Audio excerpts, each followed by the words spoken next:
of them as well. What a move from the 48. Oh, look at this, and onto the straight they come.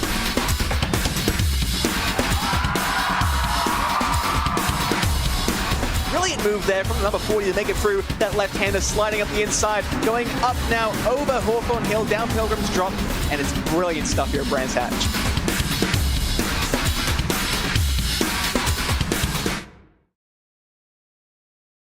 Need expert support for your sim racing setup? SimRig Support has you covered. With over 2,000 hours of experience, our team excels in diagnosing and resolving issues swiftly. Submit a ticket for remote help, send us your hardware with a prepaid label, or book an on-site visit. We handle all major brands from wheel to PC problems. Trust SimRig Support to keep you racing.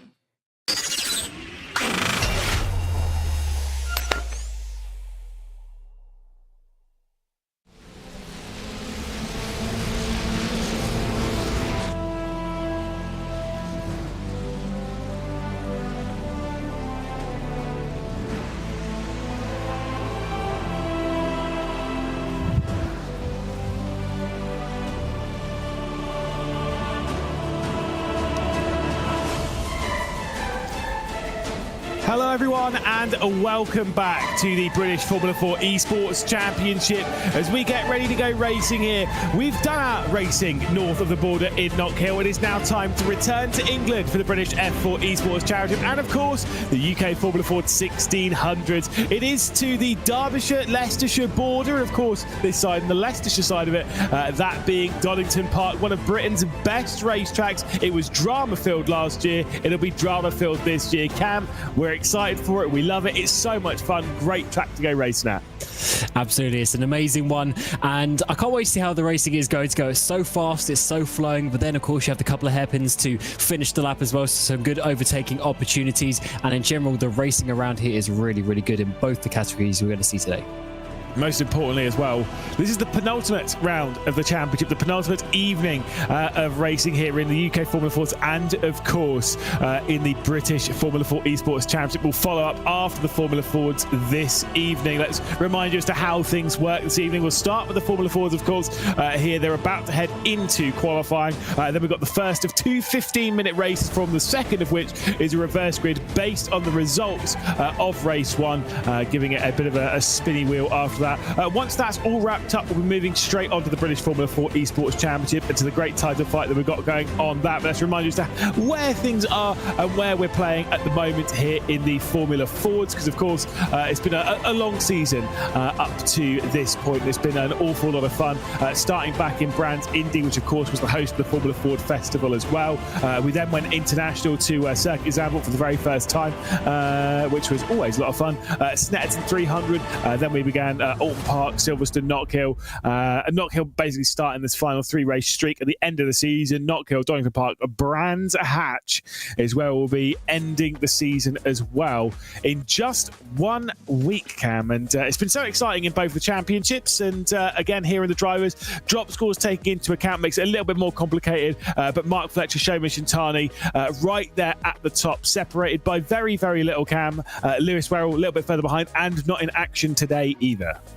Yes, of course, Shintani may be second in the championship, but he has got 6 wins, 4 on the bounce to Mark Fletcher's 3. So it's his other results that have let him down, and as we get to the drop scores, that might bring him back further in contention. But either way, it's just 16 points, and if he goes out and wins the final 4 races, I don't think that gap is going to last very long. So Mark, he needs to get qualifying right, doesn't he, to really have a shot to keep Shintani behind. He's on a bit of a run at the moment. Yeah, exactly. Certainly he's been flowing with the championship thus far, of course.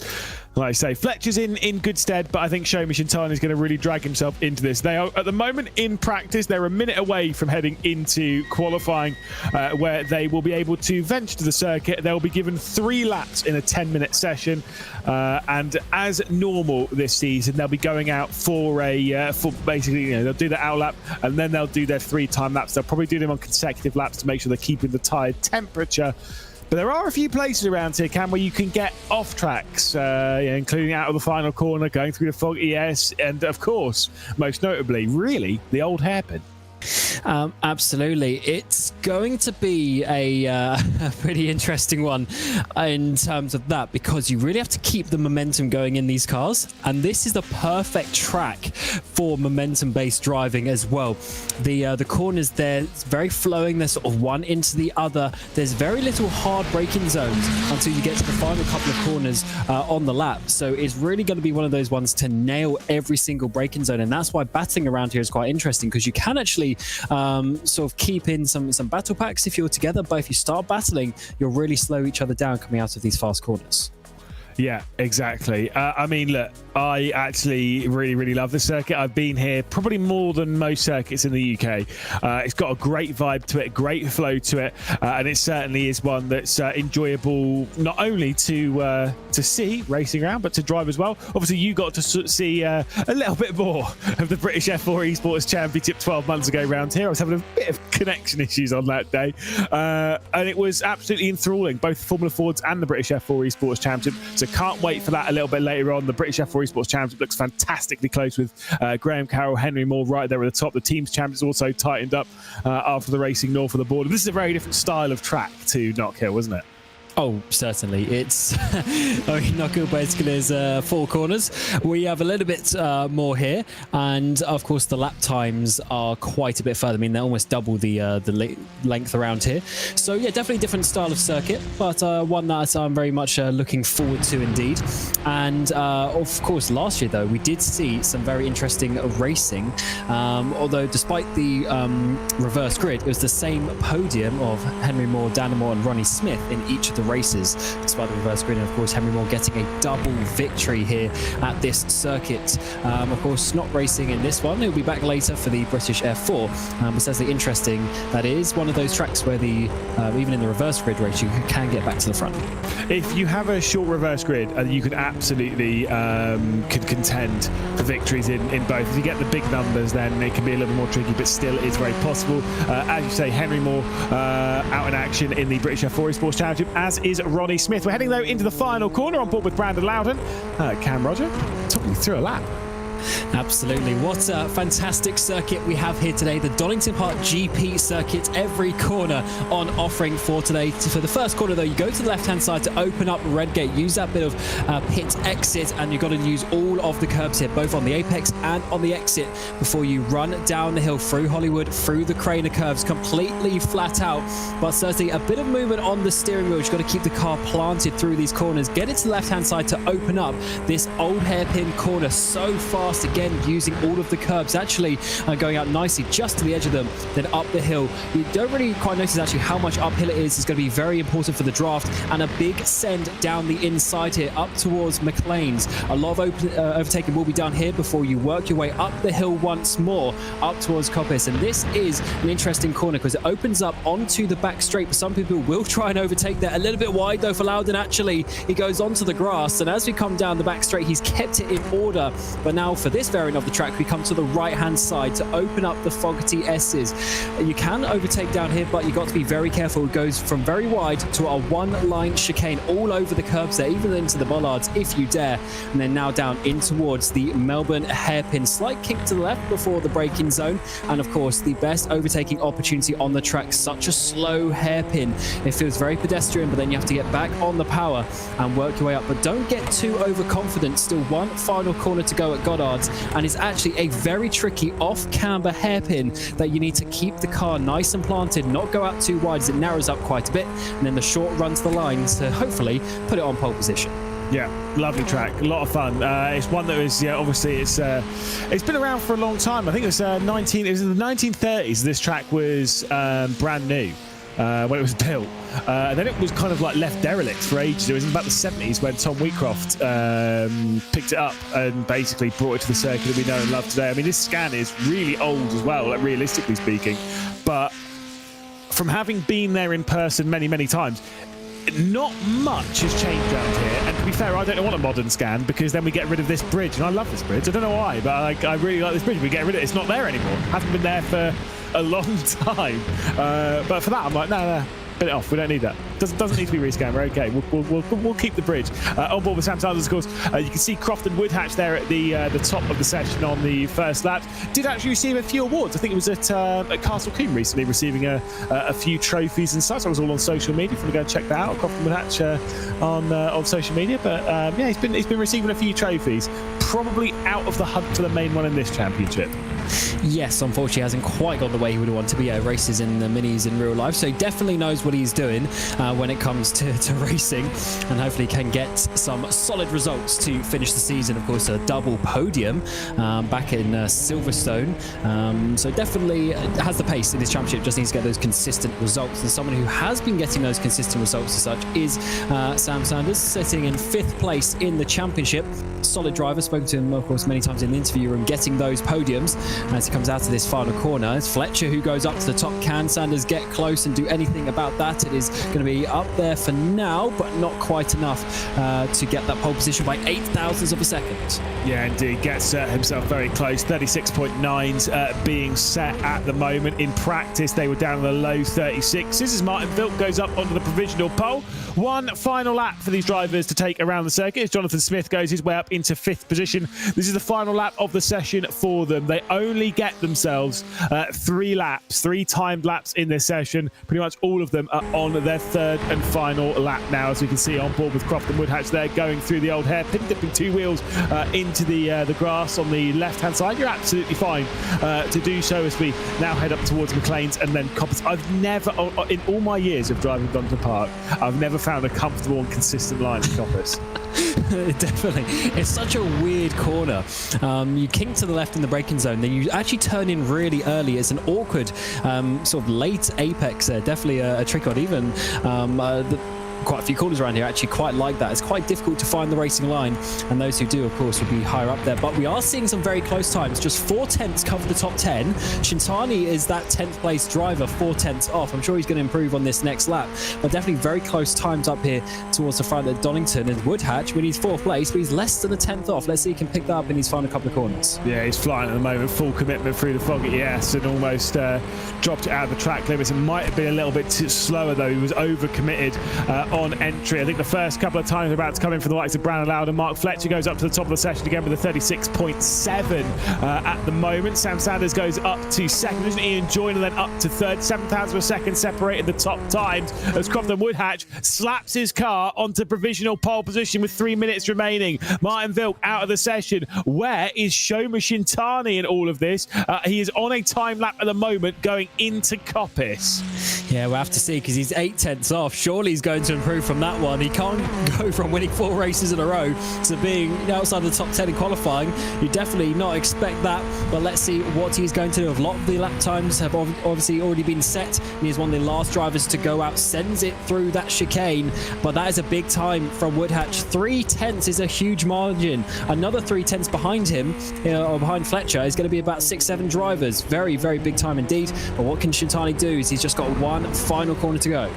Yeah, indeed. Obviously looking for another pole position. Has had a couple so far this season. Would desperately like a 3rd. Brings it into the final corner. The drive with the most victories so far this season. 6 podiums, all 6 of them being the top step. Shoma Shintani out through the final corner. Is it good enough to improve? He is struggling around this circuit, but it's showing on the final lap. He's found the time as he goes his way into 2nd place, but still 1/4 of a second behind a dominant effort from Croft and Woodhatch. And this is what we like to see from the number 2 machine. This is the speed that we know he's had all season. But unfortunately, 8th place in the championship. He's going to be struggling to, of course, win it from there as Mike Pollard decides to back out of that one with 1.5 minutes remaining. He is going to be down in 13th place at best. And even just behind, I've realised, Hans Mollat down in 14th place. He's been on the podium so far this season, but he's struggling today. Yeah, that is a big shame. Both of them are like staying 14th and 15th position. This is a circuit that you can go into action stations and make some progress on, though. So if your qualifying's not gone well, it's not too bad. I'm expecting this one is very much going to be a pack race, surely. Oh, definitely. It's, as I was mentioning earlier, it's one of those momentum tracks. If you keep together in a pack, keep flowing, you'll be able to keep up with each other. It's not a very stop-start where there's loads of sort of driver variables that mean you can lose time, you can lose the pack ahead. You can keep together here, so definitely expect that. So even though Woodhatch has a quarter of a second advantage in the qualifying, when he gets to the race, I don't think he's going to have that sort of a gap, to the rest of the field. Indeed. Now, obviously, Shoma Shintani, they're starting from second position. What are the chances of him taking a victory from that spot? Because, of course, like you said before, time and time again, he's on a 4-victory streak at the moment. The last person to have won a race was Alton Park International, and it was Mark Fletcher behind the wheel. Think Shoma Shintani's going to win from there? Well, if you remember back to Knock Hill last week, he did a massive move on Mark Fletcher to get the win. Back at Silverstone as well, we had an awesome battle with Woodhatch, managed to overtake him for the race win as well. So it's not like he gets to the front and he just pulls away. He knows how to do those overtakes against the important drivers. So let's see how they line up. Yeah, the record at the moment is 6 consecutive victories by Henry Moore last year. We'll talk about that in a moment, though, because it's time to walk you through the starting grid. Crofton Woodhatch then on pole position, and by an incredible quarter of a second over the dominant man at the moment in the championship. 4 consecutive race victories for Shoma Shintani. He's looking for his 5th and his 7th of the season. Mark Fletcher, the title points leader, will be starting from 3rd, with Sam Sanders starting from 4th. Harvey Jones, 5th position, looking to take over 3rd position tonight in the championship race with Lewis Werrell not being here. Ian Joyner there in 6th. Martin Vilk in 7th. Jonathan Smith in 8th position, with Brandon Loudon, who we saw on board with earlier on in the session. Ollie Stone, Corey Aline and Franek Sikorsky in 12th position, the first driver outside of the 1 second margin. Mikey Pollard will start from 13th position, with Hans Jakob Stevenson Mollat and Sondre Mollat there starting from the rear of the field. I believe Joshua Bagembe has made his way onto the grid and will be starting this one from 16th position. Let's go, Cam. Who's winning the first race of the night? We've got some time on this grid. We do. What's quite interesting is that the cream always rises to the top. Even though we've had some interesting races and the qualifying's been up and down, we've got Woodhatch, Shintani and Fletcher, who of course was the podium in both races back at Silverstone. Fletcher's obviously got a lot better in the qualifying. He's improved that in the last week. I would still say Shintani's favourite, though. He's got the pace in the race. We know that. He's got the overtaking ability. I wouldn't be surprised if it's him.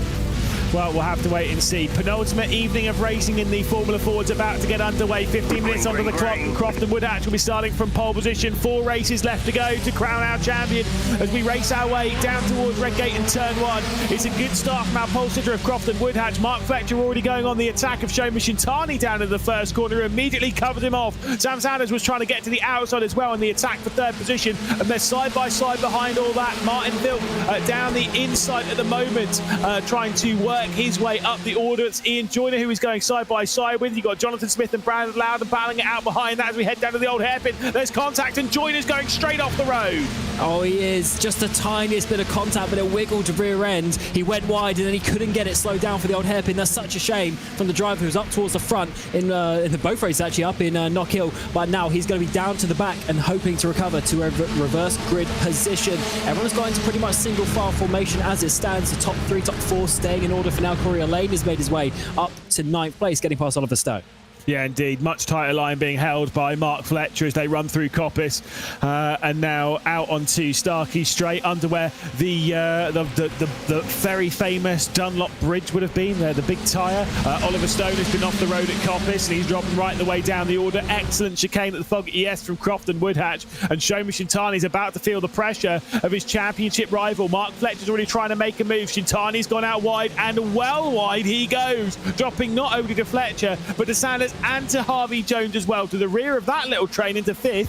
Could that have been tactical? Yeah, Shintani's definitely not sort of got into this race, into this track just yet, after that being a quarter of a second off the pole position in qualifying, and now dropping back 3 places in 1 corner. That was an aggressive move by Mark Fletcher. We've known he's been a little bit cautious in some races so far this season, but that certainly was not. He knows this is the time that he needs to fight Shintani for the championship, and what a big move that was. Yeah, that was an important moment for Fletcher. I don't think there's going to be any waiting around this season, because as much as he is the championship leader, I think realistically he will probably, he might even argue that he's not really the championship leader, because once you take into account the drop scores and then you think of the run of form that Shomi Shintani's been on, it is slightly more likely, in a sense, that with the results and the pace that at the moment Shintani's putting in, that actually Shintani will end up being the point leader as long as he keeps on this kind of consistency and obviously winning races all the time. If he wins all the races at the end of the season, he's obviously going to win the championship. At the moment, we ride on board with Shomi Shintani behind Harvey Jones, who was trying to attack Sam Sanders there up towards McLean's.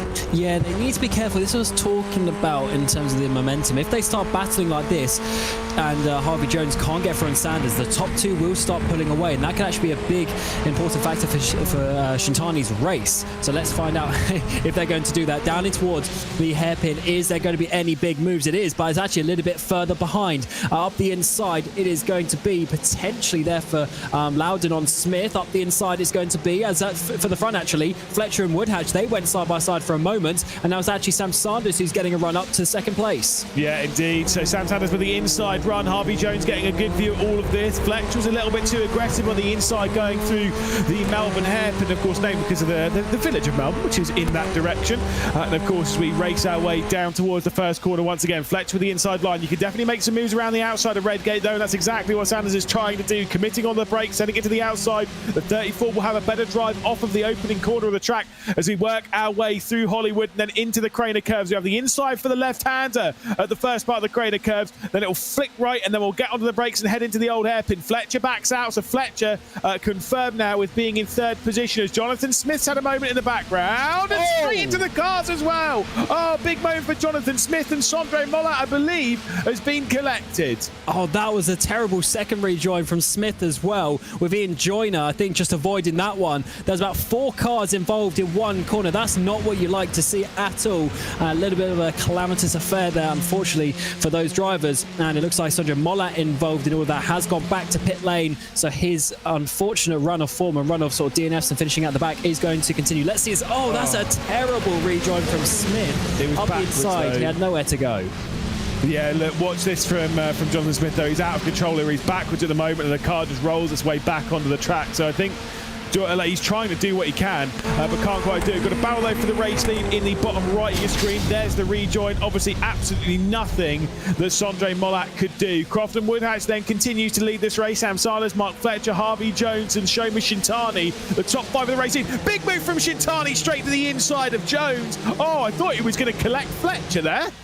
Yeah, I thought Woodhatch would get away with all this battling, but they managed to keep up behind him. And we are in the same order for now, but let's see how this one is going to continue.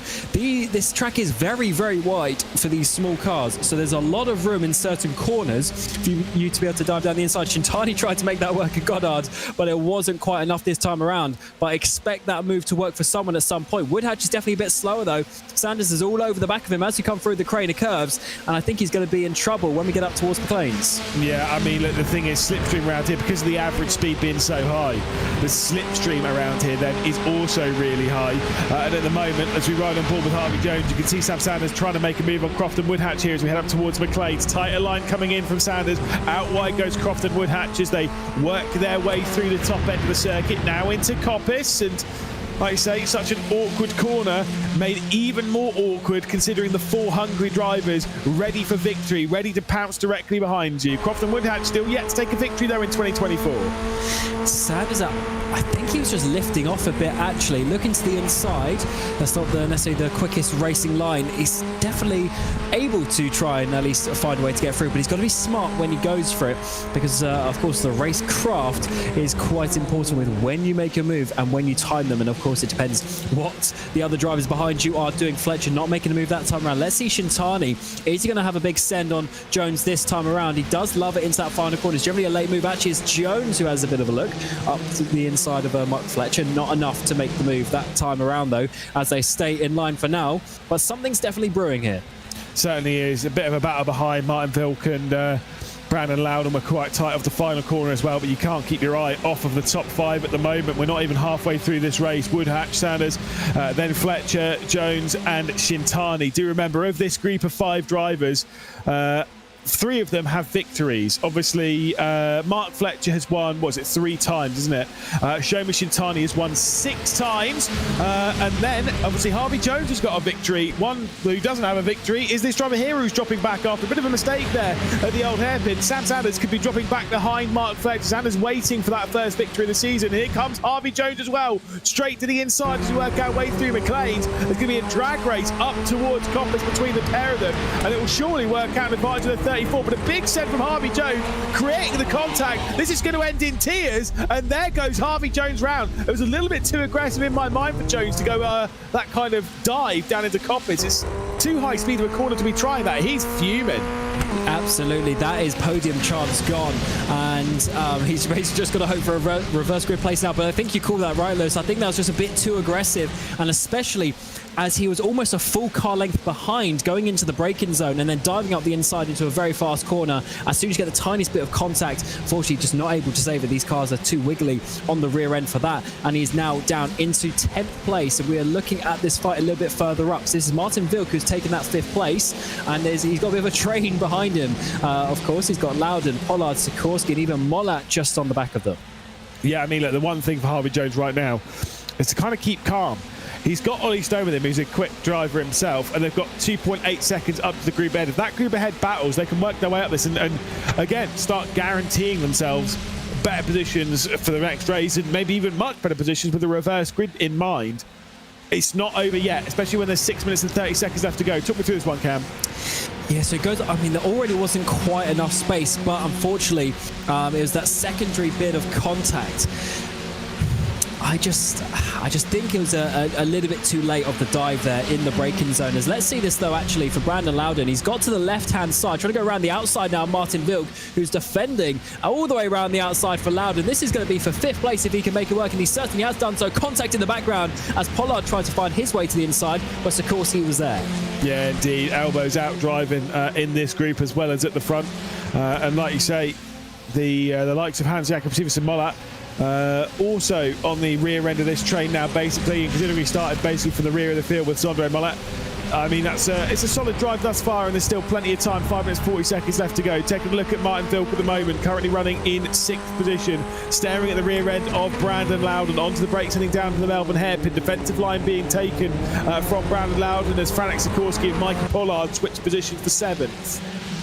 Or is it going to the inside at the final corner? Goddard is going to be a send side by side in the braking zone. No, actually, Pollard backs out of that one. And that's going to be Sikorsky. Oh, no, I bet, though. Loudon's gone around. Was there a bit of contact with Vilk, or was that on his own? Didn't quite see. But either way, it looks like Sikorsky's gone through the pair of them. He's up into 5th place now, as Loudon is going to have to rejoin. He's going to lose another place to Bigembe, and he's certainly not going to be happy about that, as Pollard's now gone up to 5th, 6th place, because Martin Vilk's gone around. Doesn't exactly look fuming, does he? No, he's chilled. He does seem relatively chilled. Maybe he knows more than we do. Mikey Pollard dragging his way down the hill. Bit of an inside look coming in from Hans Mollat, of course, with the inside run heading down into the old hairpin. There will be the move for the 333 car up to 6th position, but Pollard might have the drive off the corner. They're side by side as they head under the Starkeys Bridge. Now they head their way through the Schwanz curve. The left hand here at the moment as they get onto the brakes. Flick it through the right hander at McLean. Still side by side between the pair of them. Martin Vilk right involved in this and dragging their way into contention in this fight. Harvey Jones and Ollie Stone as well. Big slide coming off the road. There goes Martin Vilk, and this is all turned into massive drama. Yeah, 2 big contacts at Coppice. That one a little bit less so, but it looks like Vilk has gone. Yeah, he's back into the pit lane even. So that's Loudon. He lost it on his own. Vilk and then Sikorsky made contact in the background, and that was a decent rejoin for Loudon. Did wait for the cars. And then this was a little bit later. You're going to see Martin Vilk going to get taken out here. Of course, Loudon's on that inside of Pollard. He's completely a car length back, then just squeezes over to the left. Wheel-to-wheel contact. Vilk goes around, and then I guess just decides to call it a day at that point. Yeah, which is a bit of a shame, but it promotes Harvey Jones up to 7th position. He's got past Hans Jakob Siversen Mollat and all that. Ollie Stone still remains behind them. Up to 7th position on a recovery drive is Harvey Jones, which is, you know, it's not perfect, but it's pretty solid at the moment. He's trying to work his way back into this one. There's another move, another position being dropped for Brandon Loudon as he has a drag race with Ian Joyner. Looks to the inside though of Joshua Bagembe, who starts from the 16th and final position on this grid. Brandon Loudon backs out from it. The likes of Ian Joyner tries to go around the outside, but Joshua Bagembe might hold firm. He's not happy with the squeeze there. He's starting to look a little bit more agitated, is Loudon. As that was an insane move by Joyner. Double move around the outside of Redgate. He's on the grass again, is Loudon. He's trying to do the outside himself here in the old hairpin. This might work, actually. Get the up and under, get the momentum as we come up the hill. But actually, the slipstream is pulling Bagembe back. And remember, this is for 10th place. So this is for a potential reverse grid pole. Up the inside for Bagembe. It's going to be in towards McLean's. He's very tight on that inside line. Can he hold it down? Yes, he can. Just leaves enough room for Joyner on the outside. But look at the run for Loudon as we come up towards the next corner at Coppice. The outside line isn't necessarily going to work, but he might slow Bagembe down just a little bit for the straight, but not enough as he finally shows some frustration. Yeah, I think he's more irritated than that. It wasn't like, oh, he didn't give me any room. It's just more frustrated, like, what can I do at this point? Where else can I go? Maybe he's having a couple of struggles with the car as well. Had a look to the outside of Coppice, but the outside of Coppice, like, you're absolutely right. It's one corner around here that you definitely can't make a move really around the outside unless you're fully alongside. Sam Sanders and Mark Fletch, they're switching for second position. Crofton Woodhatch continues to lead. Shomi Shintani gets to the inside of his championship rival. 2 minutes remain on the clock. They'll cross the line and begin the penultimate lap here of the fourth to last race of the championship. That's a mouthful, isn't it? Absolutely. Has a big send down the inside for Fletcher. No, I was just about to say though, this is not looking good for Fletcher as Loudon's off once again at the final corner. That's twice he's gone around there, and he's actually going to call it a day. He's going to come down the pit road with a couple laps to go. That's unfortunate for the drivers running up in towards the battle for P5 at one point, but now is going to be unfortunately coming down pit road. That was actually into the points. Maybe that's a drive-through. No, straight drive-through. He's not happy about it either. Maybe he had that for a little while and was aware of that one. You can see him trying to communicate and really not being happy. Frustrating race for Brandon Loudon, to be perfectly honest, as we head back up to the race lead. Crofton Woodhatch, half a second at the moment. Could this be the day? I think it could be. I think it could be because Shintani's going to start battling with Sanders and Mark Fletcher's going to be getting involved because, we didn't quite finish the point earlier. Basically, Fletcher needs to finish ahead of Shintani, really, to stop the bleeding that he's been having in the last few races, losing points to Shintani hand over fist. And let's see if he can get it done this time around. Or is the Japanese driver going to finish ahead of Fletcher for another race in a row? Less than a minute remaining. They're going to get another lap here as a little bit of a look once again for Fletcher. He's showing his cards. He's trying to work out where he can get by on this final lap that's coming up. Yeah, indeed. You're absolutely right. Fletcher needs to be ahead of Shintani as Harvey Jones has made a move on Mikey Pollard and moves up to 6th position. But will Shomi Shintani remain in 3rd position? He's got a win streak of 4 consecutive victories. The record is 6. He could break that if he takes both victories tonight and then, of course, the first victory in the season finale at Brands Hatch in a week's time. But that might be getting a little bit far ahead because at the moment he's been outclassed, as are the other 3 in this battle, because Crofton Woodhatch has the full control here at Donington Park. Oh, he does. I think he has this victory sorted as long as he gets out this corner here and up at McLean's and Coppice correctly. These next 3 corners are going to be important, but no, he's gone wide. He has gone wide as I say that, and Sanders is going to get a bit closer. It might not be enough for McLean's, but he is going to have an opportunity when we get towards the end of the lap. It's going to be a big dive if he wants to send it. He's off thinking about it up the inside, but actually now Woodhatch, he's looking in his mirrors and he's under attack. Yeah, the main place that you got to be thinking about now is nailing the fog at ES, making sure you get down to the Melbourne hairpin correctly, because that is the bit where you're going to feel the pressure from Sanders. And to be fair, you might even be talking about a big dive coming in from Shomi Shintani. What do you reckon the heart rate now is from Crofton Woodhatch? As here comes Sam Sanders to the outside as they work their way down to the fog at ES. Defensive line being taken by Crofton Woodhatch, but he's about to hang on, I believe. He might do, but Shintani's coming in the background as well. He's having to defend from Fletcher, who got the run out of Coppice, down towards the Melbourne hairpin. Is there going to be a move by any of these drivers? Up the inside for Shintani. He's going to be slow. He went wide here earlier on. Bit of a lock-up, but he has that stuck for 3rd at the moment. No, fantastic stuff. First of these this double hairpin sequence completed for Crofton Woodhatch, for Sam Sanders, for Shomi Shintani and for Mark Fletcher. The final corner left to go. Shintani with a big move down the inside. Bit of contact with Sam Sanders. Ahead of all of that, Crofton Woodhatch. It's been a long time. 13 races this season, and finally Crofton Woodhatch goes to the front of the field from pole position. It is finally a victory for Woodhatch. Shomi Shintani comes across the line in 2nd behind and closes down on the championship lead. Sam Sanders finishes in 3rd position, and we won't be talking to Mark Fletcher. He's not even on the podium. Yeah, that was a disappointing race from Fletcher. He was looking strong at the beginning, and in the end, Shintani with that move on Sanders sneaks another couple of points advantage over Fletcher, and this is really coming the way of the Japanese driver this second half of the season. What a achievement by him. He dropped back earlier, managed to get back up to his grip position of second place, and in the background, in the end, of course, we've seen the likes of Jonathan Smith. He went around earlier. He's finishing down in 13th place, and in 10th in the end was Oliver Stone, the last driver here who has a potential for the reverse grid pole. Yeah, indeed. Like I say, very exciting race there. Very, very interesting one. Franek Sikorsky went from 12th to 5th, which is very solid. Harvey Jones dropped back a position from 5th to 6th, but let's be honest, a bit more of an impressive drive when you consider the issue earlier on at Coppice, which cost him an awful lot of positions. But finally, it is a victory for Crofton Woodhatch, which is always a lot of fun. A reminder, the second race of the evening, though, here in the Formula Fords is the reverse grid race. So the spinny wheel will have to decide as to which number is going to be reversed around. It's the numbers between 5 and 10.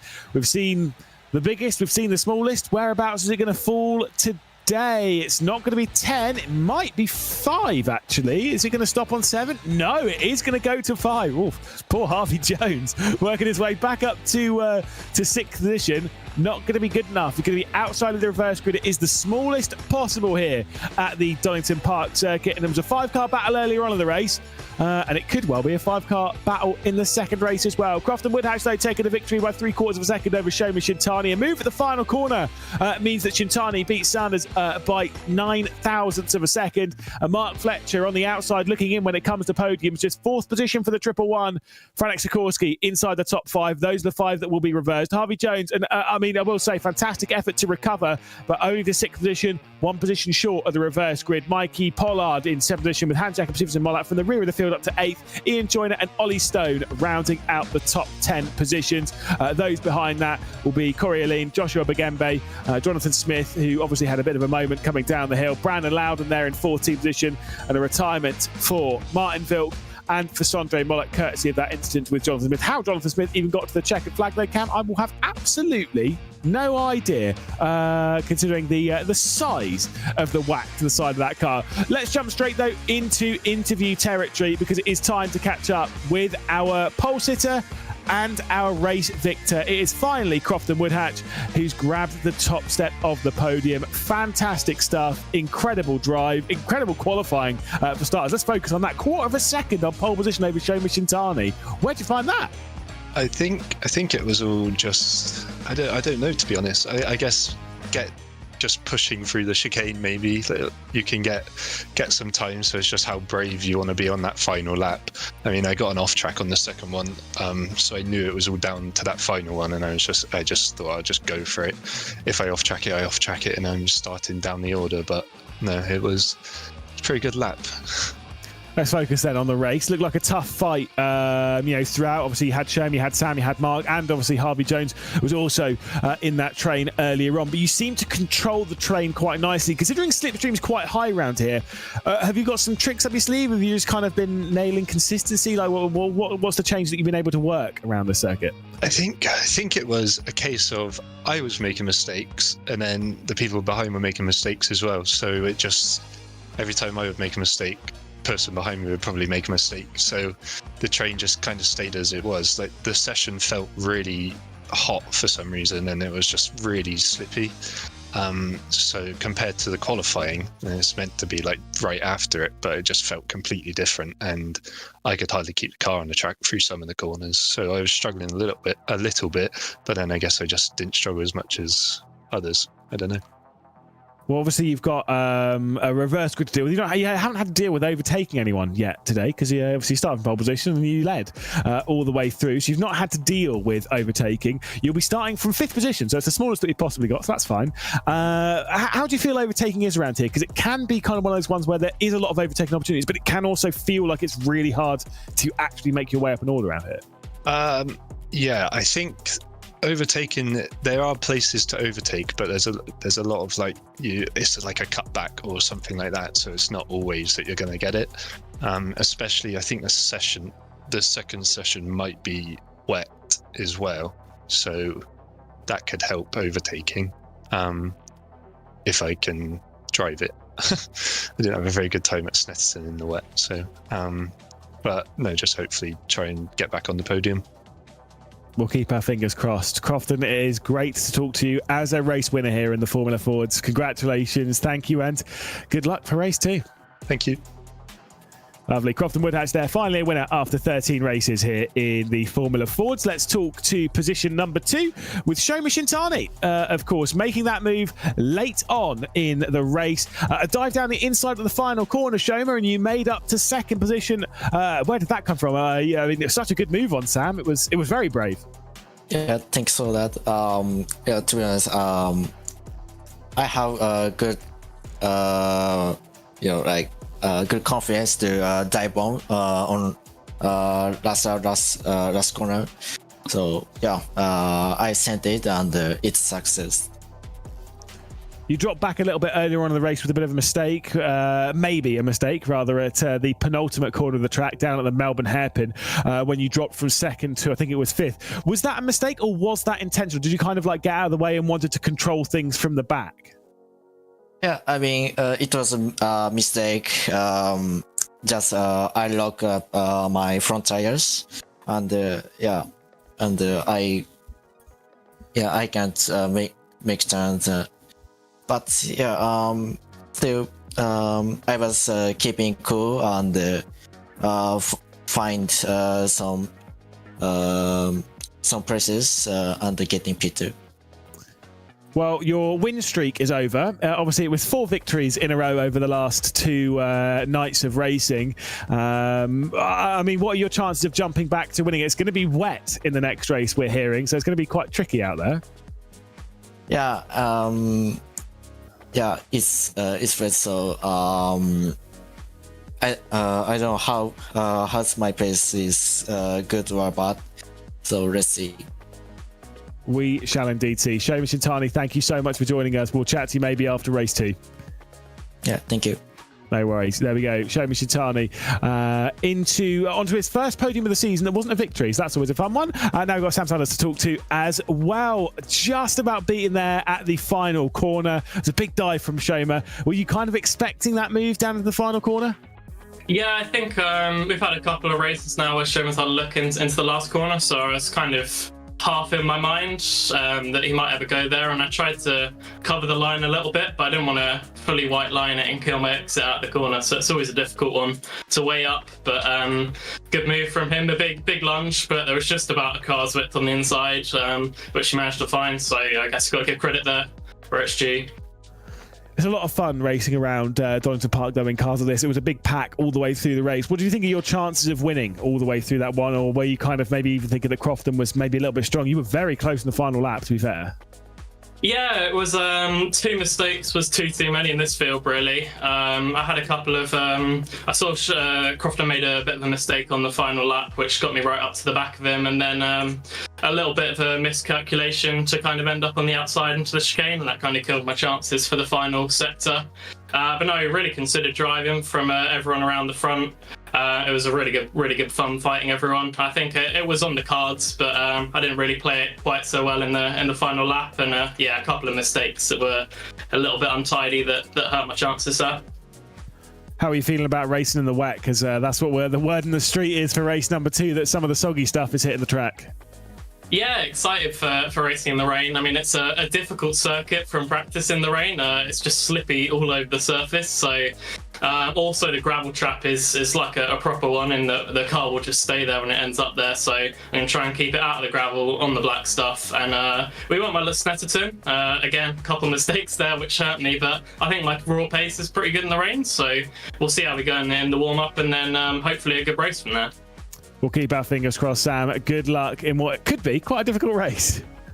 Thanks very much. Cheers. There we go. Sam Sanders then out and onto the podium once more. It is wet on circuit, Cam. It is going to be fun. It's not ridiculously soaking wet, but it is wet. And I mean, it was already a little bit slippy actually in that previous race from what we heard from Crofton. But obviously, the rain is something completely different. I don't know how many of the drivers would have been expecting that, but it's a big change. It's not like we already had the clouds, we already had some, overcast weather where they could expect it. Now, all of a sudden, we're jumping from the dry to a bit of, damp, wet conditions. So they got to turn it on. They've only got a few minutes now in the warm-up just to have a couple of laps to really see what the grip is. And then they got to go and fight for some points for this championship. It's quite an exciting time. Yeah, I mean, look, that's the weather in this area. The last time I was at Donington Park, it did exactly that. It went from being lovely dry weather throughout most of the day to us racing to an Indian restaurant and picking up some oversteer in my car on the way to it. I was driving perfectly normally, of course. It was just very, very wet. Cam's been in the car with me. He knows I drive absolutely within the limits of the rain. We've got about 3.5 minutes left to go, though, of practice before they get into the rain. That's why I kind of wanted to speed through these interviews, let those drivers get to grips with the circuit. They will have already done some practice, I'm sure. Like when you're practicing at something like this, you know where we're at in the UK. You're going to practice a little bit of wet weather driving, surely. Yeah, you should do at least a few laps. Although it's easier said than done, because especially when you only have a week between the races, there's not a lot of time. Obviously there's other competitions going on, just general driving, general practice, and of course life as well. So you can't always get onto the sim. So I'm sure they haven't done loads of practice as they would do if we had a month in between races. So it is going to be a sketchy one, and I think that's why a couple of the drivers there in the interview, they seemed like they didn't quite know what their pace was going to be in these wet conditions. Yeah. Exactly, and the style of racing is also slightly different. I mean, we can see it here. So what I mean, it's not insanely wet, but it is raining. It's wet. It's coming down. It's you're not seeing big spray clouds and stuff come off the rear, and so it's still actually relatively bright, realistically speaking. But it is tricky. Sometimes these are even harder though than full wet. So that said, because we've only got one compound of tyre, that does make this a lot easier, because I'm sure some of the British F4 drivers might have even been looking at this and thinking, I reckon I can get around in a slick. Whereas in this, it's just like, you just got the one tyre. No confusion there. Yeah, in some ways it makes it easier. In some ways it makes it harder, because it's neither perfect in the dry nor the wet as such. But yeah, it's definitely wet out there. It's not really dry as such. But the drivers need to obviously just have a feel, have a look-see where they're going to be putting their cars. Because of course, when it gets to the full wet conditions, you're not going to be using the same racing line, because obviously the rubber line gets very slippery because of the rubber. So you might take a slightly different line. Whereas in those half and half conditions, you have to really feel out where you're going to put the car to try and work it out. And it looks like, it's definitely quite a bit slower there through turn one. Yeah, at least from what I'm seeing here, this rain should remain this heaviness. Heaviness? Is that a word? I think just this heavy. I'm going to go with heaviness. Why not? It's not a word, but that's fine. Intensity. I'm going with heaviness. We're just going to commit to it. I'm a meteorologist. It's fine. I think it's going to stay at this heaviness for effectively for the race. It's not going to get any heavier. The heaviness is not going to increase. God, I'm good at this. Yeah, English is hard sometimes. So yeah, that's quite an interesting fact. So we're not going to get a monsoon, is basically what you're saying. I believe so. According to iRacing, the track is lightly wet. That is the terminology that it's using. Well, we have to go by that, I guess. Huh? We have to go by that, I guess. Exactly. Though it definitely looks wet out there. There's quite a bit of spray there. Yeah, but it's lightly wet. As Brandon Loudon skips over the Fogarty S with the final 15 seconds of the session remaining. Obviously, the start grid is not going to be like what we had at Knock Hill, where one side of the circuit, remember the British F4, where one side of the grid was dry, the other side of the grid was wet. Don't think we're going to be having that because of the rain is coming down, and that was because the rain had stopped. Yes, absolutely. So it's going to be a bit of a different factor there. For them, so they should at least have all got maybe 2-3 laps out there to have enough information to go into this race. But it's quite an interesting one, especially for Mike Fletcher, who really needs to finish ahead of Shintani here and get some points back. Certainly so. Well, they work their way onto the grid for the third to last time in 2024, and of course, after epic drive. It will be the likes of Frank Sikorsky starting from the pole position. That was a good drive from basically the back end of the top 10 all the way up to 5th position, which is giving the reverse grid for pole position. Then Mark Fletcher, Sam Sanders, Shomi Shintani and Crofton Woodhatch top 5 in the previous race. Harvey Jones down to 6th. Obviously has a lot to do after that contact in the previous one. Mikey Pollard with Hans Jacob, Stevenson Mollett from the rear of the field up to 8th. Ian Joyner ahead of Ollie Stone. Corey Aline and Joshua Bagembe from 16th position up to 12th. And then Jonathan Smith and Brandon Loudon, the 14 cars. We are missing, of course, Sondre Mollett. Once again, unfortunately missing in this race. I think there's a couple of others as well, but that is what it is. Frank Sikorsky then onto the reverse grid pole very quickly. No, I'll come to you later, it's fine. Frank Sikorsky will be starting from the reverse grid pole, then Mark Fletcher alongside with basically a must-win race for him. The green flag is waved and we are underway here at Donington Park for the third to last time in 2024. It is a really good start from the 111 from the championship leaders. We head our way down into the first corner. The inside line being taken by Frank Sikorsky as they try and find their grip. Sikorsky's in way too deep, and there goes Mark Fletcher straight for the up and under and into the race lead. Sam Sanders follows his way through, and that will be, unfortunately for Frank Sikorsky, dropping right the way back into the mid-pack. Yeah, didn't keep his advantage of pole position for very long. He's always sliding as we come through the crater curves as well. Harvey Jones gets past him, so that's down to 6th place. As you've seen a bit side-by-side in the background as well. Ian Joyner defending. Bagembe was getting up his inside in towards the old hairpin. And Bagembe's gone, though. Bagembe has gone around. I think Oliver Stone's been overtaken by Mollett, but Bagembe's definitely gone. And to the back, oh, huge contact, as that is Loudon going up in the air. Sorry, Mollett, I should say, going up in the air and dropping to the back of the pack. It's not a good day for the Mollats, is it? I will say up towards the front, Shomi Shintani's dropped back behind Crofton Woodhatch. So Woodhatch is up into 2nd position. Big snap of oversteer I've just seen coming in from Sam Sanders, who was in a little bit too deep going into Coppice. Couple of struggles as they're finding the puddles, and that will be a few positions dropped by Sanders, and now down into 4th position. So Crofton Woodhatch up to 2nd, Shomi Shintani up to 3rd. Mark Fletcher continues to lead by half a second as they find their way through the foggy air. These opening laps, it's all about finding where the grip is and spotting where the big puddles are. And there is one right on the apex of the old hairpin, probably the place you want to find it the least. Wow, that was close from Shintani. Oh my, I thought he was going to be doing a Skittles moment there, taking out Woodhatch. But just like he did in the previous race, he goes deep. Obviously, he needs to get some confidence in the brakes in towards that Melbourne hairpin. Up the inside line is going to be for Fletcher and Woodhatch. They try and find the optimal racing line. This is definitely more wet than what we saw in the warm-up just a few minutes ago.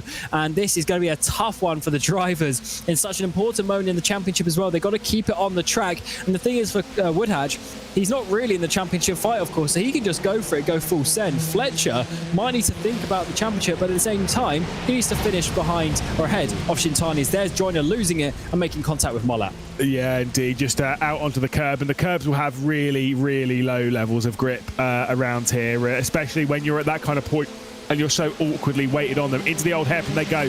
There is that puddle. You can kind of see it on the inside. You can really see it from the onboard as we ride on board with Hans Jacob Simpson Mollett. That is where Ian Joyner just lost it. It just is such a weird half spin from Joyner, and to be fair, I don't even think he would have been expecting anything like that, and Mollett could do nothing about it. Frank Sikorsky's been off the road, drops down to 9th position. There he is. He's going slow as he climbs up the hill towards the Schwantz curve.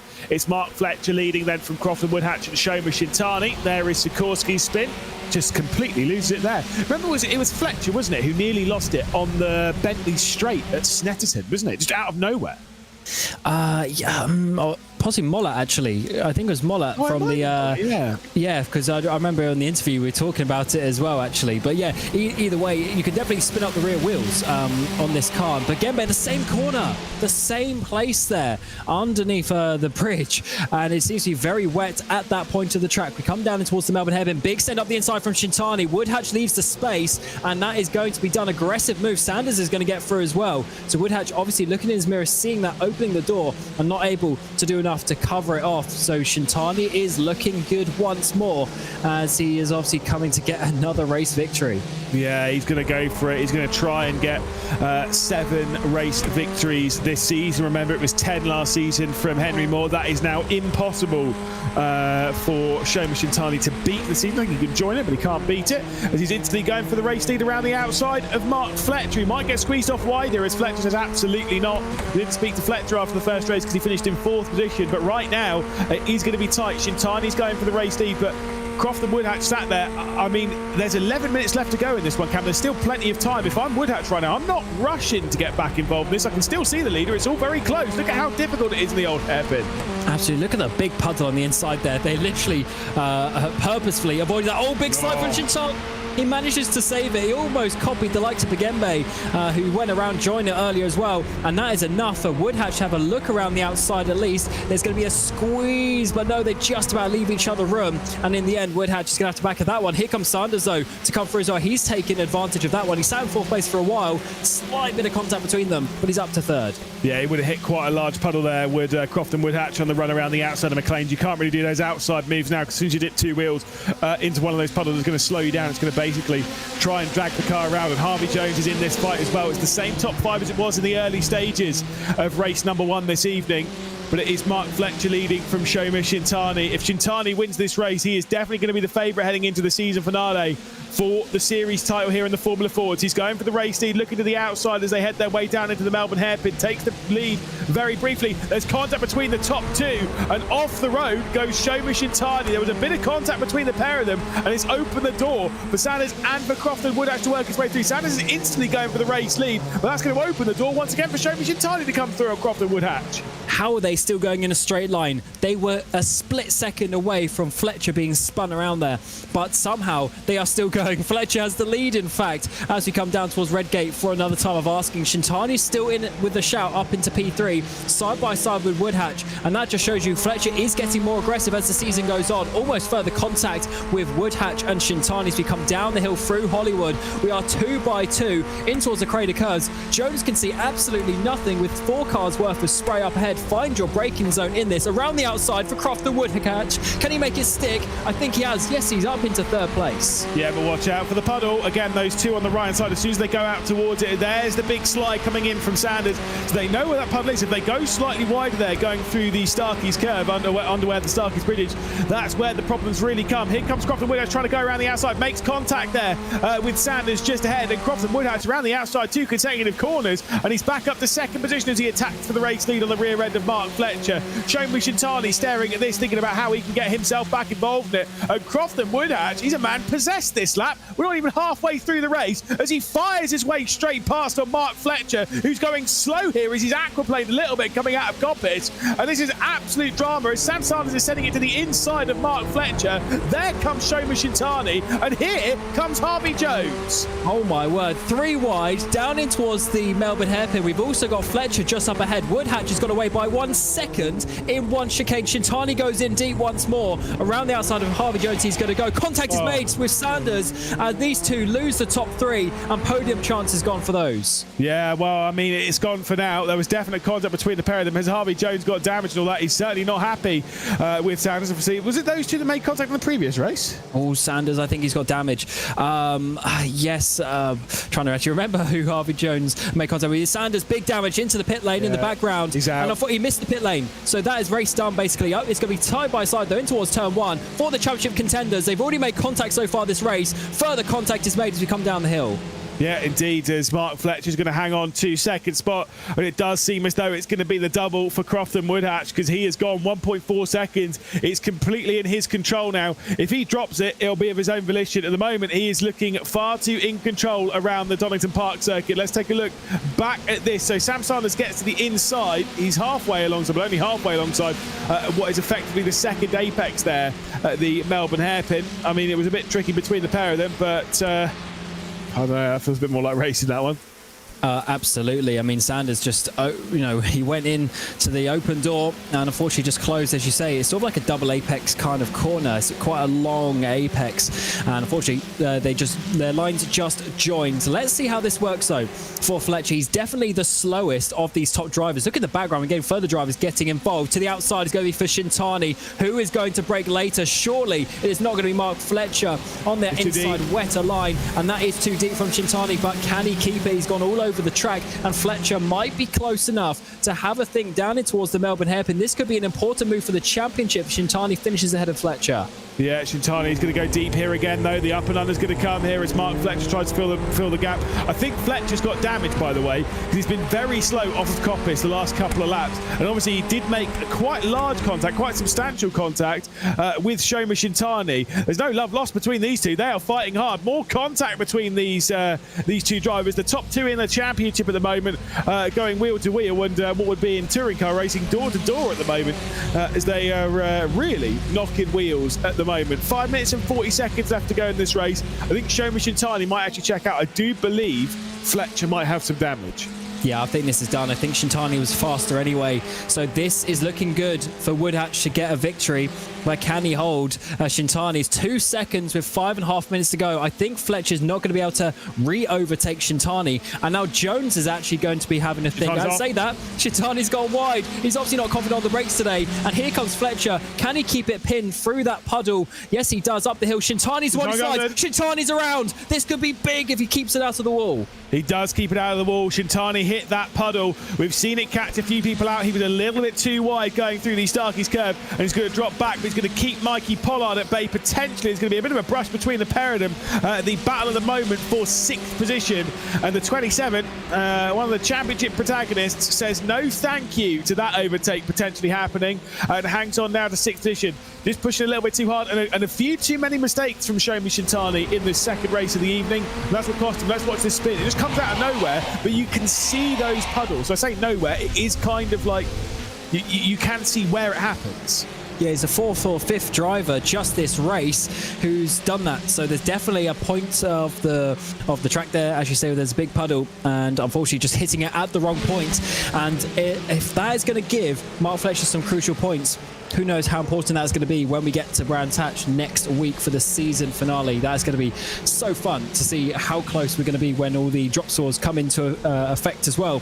And let's see also if Fletcher can therefore keep ahead of Harvey Jones, because it's less than a second between them now for second place as we watch Jonathan Smith up inside the top 10. He's got Mollett just ahead, but this could be important up ahead as well, because Elaine is up into 4th place, but that might be Oliver Stone's position as we get to Redgate. Yeah, I will be updating you with the championship points later on in this broadcast after we've done with the interviews.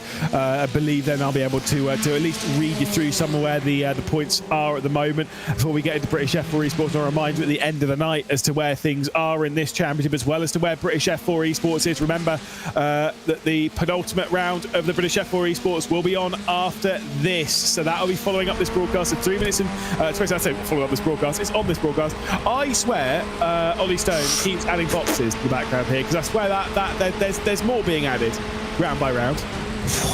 That was a huge slide by Elaine as well, but you're right. I wonder if they have their own business and it's old invoices or something, but it's certainly it's getting quite large, is that wall of boxes, and hopefully they don't fall down on top of him, because it seems like his rig is certainly pinned up against him, and he is pinned up the back of Corey Elaine as well, who is having such a resurgence in this championship. He's getting stronger and stronger as the races go on. Stone is getting closer down in towards the Fog TS's, but is he close enough? Almost closes in too much and gets the line a bit wrong. No, I think he's just adding boxes to it throughout the season. We've just not really noticed too much. It's kind of like the Henry Moore, Danamore, it was Danamore's little was it the text wall thing that he had that he kept putting messages on. That obviously he then apparently lost or something, but then obviously abandoned us in British F4 Esports, so it's fine. He did quite well in IndyCar Esports, that's fine. I'll allow it. Yeah, absolutely. These drivers are going quite crazy today. This battle a little bit further down inside the top 10 is crazy, as Jonathan Smith unfortunately just loses a bit of time to Sikorsky. Remember Sikorsky, he was leading going into turn 1, had that pole position, but he's now down fighting for this 10th position. He's up the inside of Redgate. Can he make the corner this time around? It looks like he has done. Up ahead though, someone hasn't, and that is going to be Mollett. He's gone too wide. We're 3 wide momentarily as he drops down to P10. Yeah, indeed. Like I say, crazy stuff. You're absolutely right. This grid's been absolutely wild today. Something who has been wild is Crofton Woodhatch. He now leads by nearly 4 seconds at the moment. Harvey Jones has dragged his way back into contention for second position in this race, but second are points that Mark Fletcher could ill afford to lose. Big slide and big snap there from Coriolanus. You've got Ollie Stone ahead, still struggling for grip. Shoma Shintani's closing his way back in, 0.8 of a second, and we're on the penultimate lap of this race. So Shintani could drag his way through. If he finishes in 4th position, that'll be actually a pretty solid result for Shintani. And I think that might happen. These two up ahead are wiggling around. Oh, that's too wide. That's too deep for Stone. Shintani might actually get through here as we come down the back straight in towards the Foxy S's. And unfortunately, that is 2 positions lost for Stone. So it's now down to Corey Lane to hold Shintani off. And in the background, Sikorsky, he's got past Smith. Can't even get past Pollard. No, contact is made. Pollard is going around here. He slides to the right-hand side of the track. And unfortunately, that's going to be race done. He probably went into the wall. Oh, no, he saved it. Well, the gravel trap, they're like proper gravel traps around here, and it's certainly stopped him. Shintani's gone for a big dive down the inside and has made contact, by the way, ahead of all of this. We'll come back to that in a moment because we've got this fantastic fight. Shintani, by the way, if we ride on board quickly, he's got front left wheel damage. Oh, there must have been contact. Oh, that's huge damage. Huge contact. The wheel's gone. In fact, this is going to be big if he can't get it through this final lap and get the points. And even if he stays here, he's going to be dropping down the order. He's going to be so slow on this final lap. He won't be able to do the old hairpin, I don't think. Like, there's no front left wheel, and you need that to get through the old hairpin. There he loses position to Hans Jakob Siversen-Moller and Franek Sikorsky. He's going to try and turn here, but he's going to go straight on and into the gravel trap. And he's only got 3 wheels on the wagon. He's going to stop in this gravel trap. There's surely no way he's going to get out of this one properly. And Mollat's gone off as well. Mollat went off at the same time. Unrelated incident just up ahead. So that's two laps in the last 3 that he's gone off. We've also got Harvey Jones coming for Fletcher. This is important. This is a big points game for Fletcher. If he can hold ahead of Harvey Jones side by side, they go up towards McLean's final lap time. This is a big one for the 111. Yep, indeed. Like I say, final lap of this race, and Mark Fletcher is battling for his championship and taking as many points as he can here. It would be a 4th and a 2nd. It would be solid points for him. Let's see what happened to Shomi Shintani, though. This is a move down the inside on Corioline. He's just too deep. Yep, misses the apex. He went in slightly too fast. Corey Lane left him the space that was required, but Shintani, going to see, just doesn't make the apex. Was a little bit wide, and unfortunately, they were so close side by side. There was nothing that Lane could do. Up the inside for Jones, though, in towards the Melbourne hairpin. This could be big if he gets this into the braking zone. Yeah, penultimate corner of the track, and there is the move to the inside. Mark Fletcher's going to try and stick it around the outside. Harvey Jones has the inside line, and the battle for 2nd position is going to be a drag race off as we take Helicam into the final corner, which already going through it is Crofton Woodhatch. Can Mark Fletcher hold Harvey Jones at bay? Onto the brakes, into the final corner they're going to go. It is going to be Fletcher hanging on, but it is going to be a 2nd consecutive victory for Crofton Woodhatch. He's gone back-to-back here and sweeps the round at Donington Park. Fletcher in 2nd, and then Harvey Jones in 3rd, and all of this chaos between Jonathan Smith and Franek Sikorsky for 6th position, allowing Mikey Pollard to come through in the 6th spot. Hans Jakob Siversen-Moller in the 7th, and all of that fighting now down towards the back end of the top 10. Crazy scenes. Oh my word, that was a clip to jump to. They somehow come across the line. Sikorsky will get 10th place. Sikorsky 9th, Smith in 10th place. What a crazy final lap we're gonna see here. So the door opens, Smith goes in. He just comes a tiny bit off the white line, then wheel-to-wheel contact, and the two just about stay in the race. And we definitely need a halo in that car. That would have been dangerous if that was in real life, and they rejoined the race. But even Lewis, for the battle that we saw with Jones and Fletcher, that is quite big. Shintani as well, unfortunately finishing down in 12th place at the end. That final lap had a lot of drama for this championship race. That race had a lot of drama for this championship race. Crofton Woodhatch, Mark Fletcher and Harvey Jones, the top 3. The 3 drivers that we'll be catching up with in just a few moments' time. Ollie Stone in 4th spot, and then Corey Lane in 5th. Mike Pollard in 6th position with the 333 of Hans Jakob Siversen-Moller. Despite the drama, still finishing all right today. Ian Joyner there at 8th position with Franek Sikorsky and Jonathan Smith rounding out the top 10. The final few positions, and where we see the big drama in the championship, Brad Loudon having a bit of a dramatic day. 11th position for him. Shomi Shintani in 12th position, but obviously retiring from the race on the last lap. Joshua Bagembe and Sam Sanders, they're retiring from the race earlier on. What an absolutely interesting and enthralling round of action. Let's jump straight in to catching up with Crofton Woodhatch, of course. Taking the sweep here at the Donington Park Grand Prix round. You denied Shomi Shintani's winning streak in the first race of the evening. In this one, though, you made 3 positions in about 3 corners. There was, the move down to the old hairpin. There was a move around the outside going up through McLean's, and then getting past a slightly slower Mark Fletcher there on the Starkey straight. What an absolutely crazy lap and a crazy race for you. Yeah, I don't know what happened on that lap. It was like I was driving in the dry. The move on. I was quite proud of the move on Shoma around the outside of the old hairpin. But no, I don't know what it was in that race. I felt like I had a lot of pace compared to the guys when the race first started. And then it was just getting in the clean air, and then you can push a little bit, and they started fighting a little bit behind. So that just opened the gap up. Just like talk to us about how difficult it is to drive in the wet, because we saw a few people spinning going through Starkey's, obviously the corner directly after the old hairpin. A lot of people having like a snap spin, including Shoma Shintani, who had a spin there. We saw a few people having moments. Samson's had a moment, I think, directly ahead of you that you might have spotted through the race. How hard is it though to navigate the circuit in wet? No, it's not as bad as what Snetterton was. I don't think there's not as much like water build up as Snetterton. But it's still quite tricky. You still got to know where you can put the car. In the practice, like the 10-minute practice before, it was not as wet as that as well. So we sat on the grid, and I was like, oh, this is a little bit wetter. And then you've got like adjust your brain then to know where you can drive. But no, I think I just managed to get that clean air, and then it was pretty much over from there. Well, just like waiting for a bus, obviously you wait so long, and then two come at the same time. Literally you with race victories. Crofton, fantastic round here. Congratulations.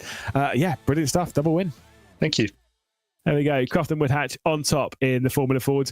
Back-to-back races here, taking the clean sweep, of course, here at Donington Park. Let's chat with Mark Fletcher, who had a pretty dramatic round himself, obviously dropping down there and losing out to the podium in the late stages of the first race, but grabbing a podium in this one in a race-long battle, basically, with Harvey Jones. It was fantastic stuff out there in what was extremely difficult conditions.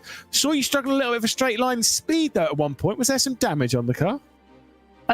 Yeah, ever so slightly. It seems like we're starting to play a bit of bumper cars, we'll call it. But I don't. Yeah, interesting race. Really interesting race. At least we found out what Crofton's good at. Yeah, Donington Park. just generally. And wet weather driving. Fantastic. Absolutely. Great to see Crofton winning, obviously, but he was running away from you in that race. Obviously just was able to clear off into the distance, obviously got past you on the straight. But, I mean, we've got to really focus about your battle with the championship lead, of course, now with Shoma Shintani, who retired from that race late on. How does that feel for you, obviously, seeing that, seeing the results that he's had recently, 4 consecutive victories, a second place to add into that as well in the first race today, but now finally you're outscoring him for a little bit?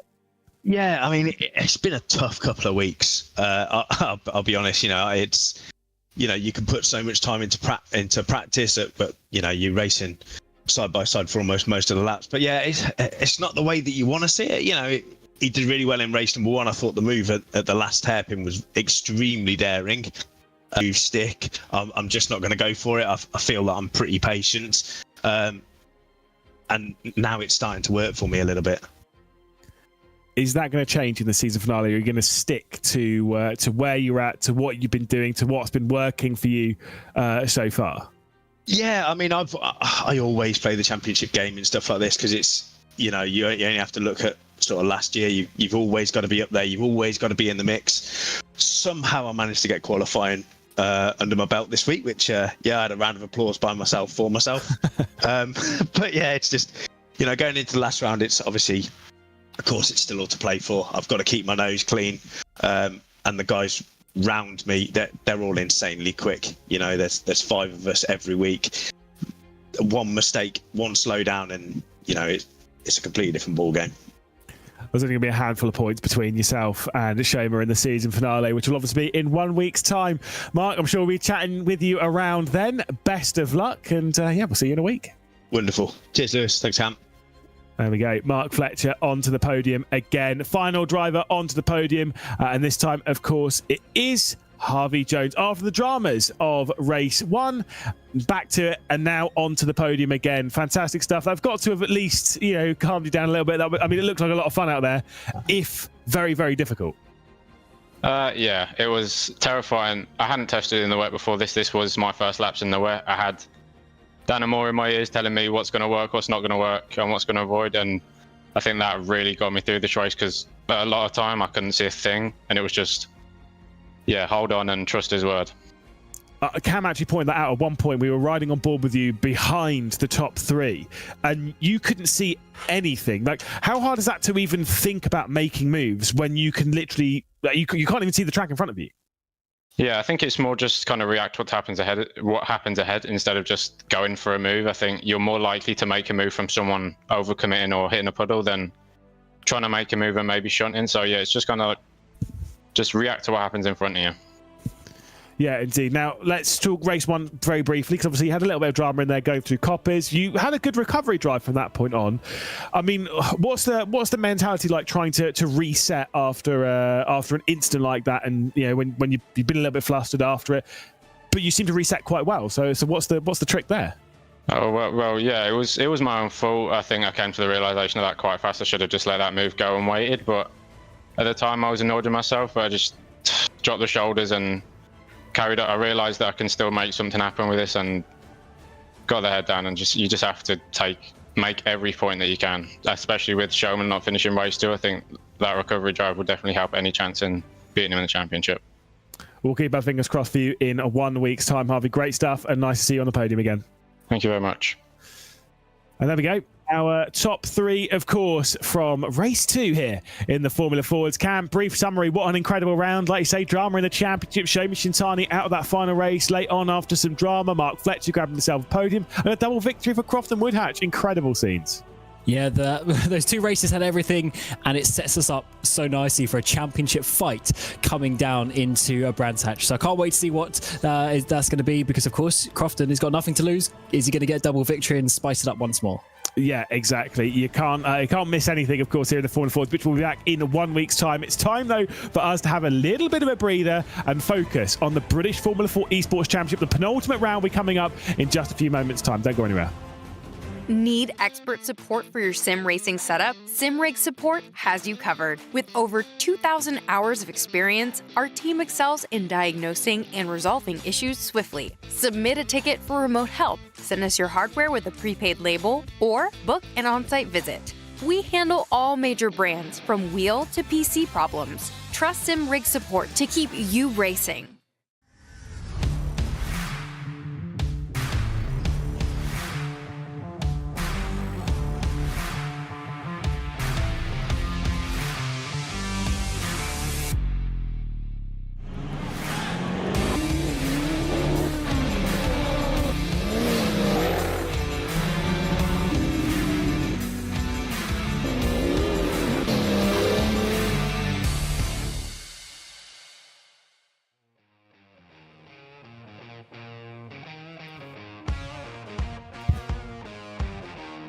Well, there we go then. It is time for the penultimate race weekend of the British Formula 4 Esports Championship. We are here in Donington Park, in what is a sunny Donington Park, of course, for the British Formula 4 Esports Championship. Should be a lot of fun, this one. We have got a lot to get through before we head into qualifying. Lewis McGlade, Cameron Roger alongside me in the commentary booth once again. Let's talk you through the format as always. Qualifying about to get underway. Then we'll go into the first of 2 20-minute races, the second of which has a random reverse grid between P5 and P15 that is based off of the position finishes from the first race result. So it's always dramatic, and it certainly was dramatic when we were racing north of the border last time out. They are playing for a lot of prizes, though. Again, you can read it here. The Drivers' Championship, obviously, that is an official British Championship, so you'll be invited to the Night of Champions, along with British Touring Car Champions and British GT. So it's a fantastic event, and like to see who's going to end up there in the near future. Of course, there are those big prizes in the teams as well. The Club 100 experience for next year as well, as hospitality tickets for British F4. Unfortunately, you might bump into me on a couple of rounds of that next year. Sorry about that. And then, of course, the base performance simulator for the champions, and then the prizes for second and third as well.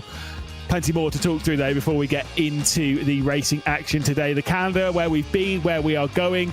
Brands Indy started out the season. Brands GP will be ending the season. We're in the final 3-race swing here. Knock Hill was just a week ago. Donington Park is where we're at, and Brands Hatch will follow up this 3-race week kind of end to the season, which has been very, very dramatic. It was dramatic north of the border, mostly courtesy of Henry Moore having a back of the grid, or rather was excluded from qualifying, courtesy of breaching penalty points in the previous round. He is right there at the top of the standings, though, 22 points clear of Graham Carroll. No drop scores in this one, and it really is those two fighting. Remy Gilbert, third position, really a little bit too far behind realistically. On to those further down. Matt Caruana, who's got a back of the grid drop for this one. Joseph Loke, Elias Riker, another one who's had some good form recently. Will Chadwick, Yoni Katala, and Gergo Bowdy inside the top 10. Let's talk Teams Championship, because it is the Scuderia Ferrari HB Esports team. 24 points clear of Guild Esports. Very tight fight between those two, really closing up for the final couple of rounds of the season. Aston Martin and Aramco Esports just now ahead of Guild Academy. So Henry Moore, the lone driver to be scoring for the Guild Academy, still almost in contention for the team's prizes.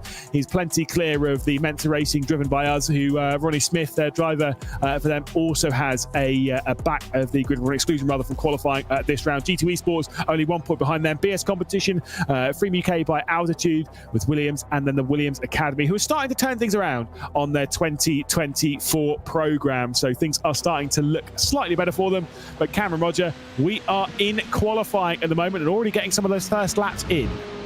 Absolutely, and once again they'll just be continuing on to do a couple of laps in a row, and let's see what the lap times are going to do with 6 minutes remaining. Here is Henry Moore as it stands, obviously leading the championship, but it is getting very close indeed. If he has a bad round here or there, we could be almost level headed with Graham Carroll as we go into that final round. 4 races to go, still plenty of points on offer, but just how many will they get? Yeah, I mean, look, this is the crazy thing. To be fair, actually, do you know what the maximum points is that they can get from a round? Because I've not done any maths on that one. So, well, it's 45 for a win, and then you have the extra bonus point. So 46 times 2 is, what's that, 92? Yep. Times that by 2. There's 184 points left. Yeah, indeed. So at the end of the evening, if Henry Moore has a 92-point lead, he will win the championship. But realistically, having a 92-point lead over Graham Carroll, he'd have to have basically a perfect round, and Graham Carroll would have to have an absolute disaster, i.e. not happening. Not realistically anyway. We're on board with Henry Moore here, who's done a push lap, or rather, I don't know if he's actually had he's just had an aborted attempt. Joseph Loke goes up onto provisional pole position, but they're all just setting their bank laps. You can see how much work he's putting in to get the tyres into the operating window, and I think we should probably ride on board with our championship leader for this lap, Cam, and maybe you can guide us through. You guided us through the Formula Fords a little bit earlier on. Now let's see some real speed as Henry Moore, championship leader, will take us for a little ride around Donington Park. Yeah, this should be good fun. A lot more downforce on these cars, and let's see what Henry Moore is going to do as he comes across the line to start his lap. Down in towards Redgate, of course, such a fast corner, not really much of a braking zone in these cars. Still third gear as we work our way downhill. Look for some potential actually overtakes in towards the old hairpin if you want to dare make these moves, as we see him flick it to the right-hand side and then work our way back up the hill. Very, very little slowing down there, and it's a long run just looking at your delta, trying to work out what you're going to do into this braking zone, through the Schrontz curve, in towards the tricky braking zone of McLean's. You turn in so early, then it really tightens up and pinches you on the exit there, and now up in towards Coppice. Of course, an important corner out onto the back straight. Use a lot of curb there, try not unsettle the car, and then just float it out to the left hand side of the track. But he actually slows down as he's gonna do another warm-up lap, and he still hasn't set a time. So this is really going to be a one and done maybe at the end of the session. Yeah, which is pretty big drama. His first lap time didn't count courtesy of exceeding track limits. The second time, obviously, he was doing a warm-up. Third time's doing a warm-up as well. So we're going to come down to one final lap for the Formula 4 champion. There is the onboard from Elias Riker into the final section. You can see how fast it is. This is the big braking zone heading down to the Melbourne hairpin as Joel Hull moves up to 11th position. Actually had, he had his best qualifying, didn't he? Of course, a week ago at Knockhill did Hull, being up inside the top 10 comfortably, courtesy of the very, very tricky conditions in qualifying. Yeah, so it was a weird one, wasn't it, with how the track conditions were. But one thing I've noticed, Lewis, The tyres seem to be a big important factor today. A lot of warming up and extra warm-up laps going on. And with 3 minutes to go, we do have a very tight top three, though. Loke is leading, but 300ths behind is both of the Ferrari cars, and still some fast drivers to still set laps, or at least representative laps in this session. It's going to be a fast final couple of laps in these final 3 minutes. Yeah, if you are also trying to focus on the team's championship as well, like you say, Gergo Baldi, Graham Carroll, the two Ferraris up there. Remy Gilbert, of course, running at the moment in 7th position. Leo Brown for the other Guilds driver, 17th at the moment, but in the same position as Henry Moore, yet to set a representative lap time in this session with 2 minutes and 30 seconds left to go. They only get 4 laps in this session, so they're basically all pretty much all on their last lap times of this session at this very moment, including champ leader Henry Moore, who's just going through Coppice now. We're seeing Elias Riker work his way through, and at the moment down into the Fogger ES. So Loke did slightly improve his lap time. There's now 700ths to Baldi and Carroll behind. Of course, he's got his teammate Conor Muir there as well, so this is looking good. Isaac Price for G2, though. He gets onto the front row, half a tenth off. Look how tight these top times are. Here comes Graham Carroll. Is there any improvement from Carroll? No, there is not. It was a 27.5, so Graham Carroll's qualifying session is over his 4,000th of a second behind his teammate Gergo Baldi. Shout out to Gergo Baldi and to Conor Muir, by the way. Great qualifyings from the pair of those. Samuel Villa goes up into 11th position. Yoni Kattler goes up to 5th, and now comes the fast changes. Elias Riker will come across the line to set at 27.447, so not great from Riker. Here comes Henry Moore, 27.1. It's good enough to move his way comfortably up there. Leo Brown moves up into 5th position, which is instantly deposed by Henry Moore. That was an important lap late in the session for the title leader. Absolutely, and the top 7 basically within 1/10, the top 8 within 2. As we see, Remy Gilbert, of course, won the first race back at Knockhill. What's he going to do as he comes across the line? Points, oh, that's going to be so close, but not quite enough for pole position, 300ths of a second behind. Yeah, now it is really 6 drivers within 1/10 of a second. Obviously, Remy Gilbert had has had some really, really good results this season. He obviously started the season with a double podium and stuff, and we've seen some great results for him. But at the moment, 300 a second behind Joseph Loke, and with 50 seconds on the clock, and his laps already all completed. No chance for him to improve. We're riding on board with Moreno Sirica. This will not be a lap time that will count towards the session, because he's already done his 4 allotted laps, 2 of which were abusing track limits, which is very, again, in these cars especially, it's very easy to do around here. Oh, definitely. And one thing I've noticed quite interesting is the grid is kind of split up by, even though it's all fixed setup and everything this year, look at the teammates being paired up. You've got, obviously, you got the Aston Martin guys up there inside the top 10. You got the G2s, the Ferraris, the Guild cars, the extra Guild car of Henry Moore. Then you got the Williams cars in behind. You got the BS cars in behind that. It's all separated by the teams. So it seems like the teams are working out in some sort of pecking order as they work out this car over the season. Indeed. Obviously, unfortunately, poor qualifying for Will Chadwick. He'll be right down the rear of the field. We'll not talk about that too much. Sorry, Will.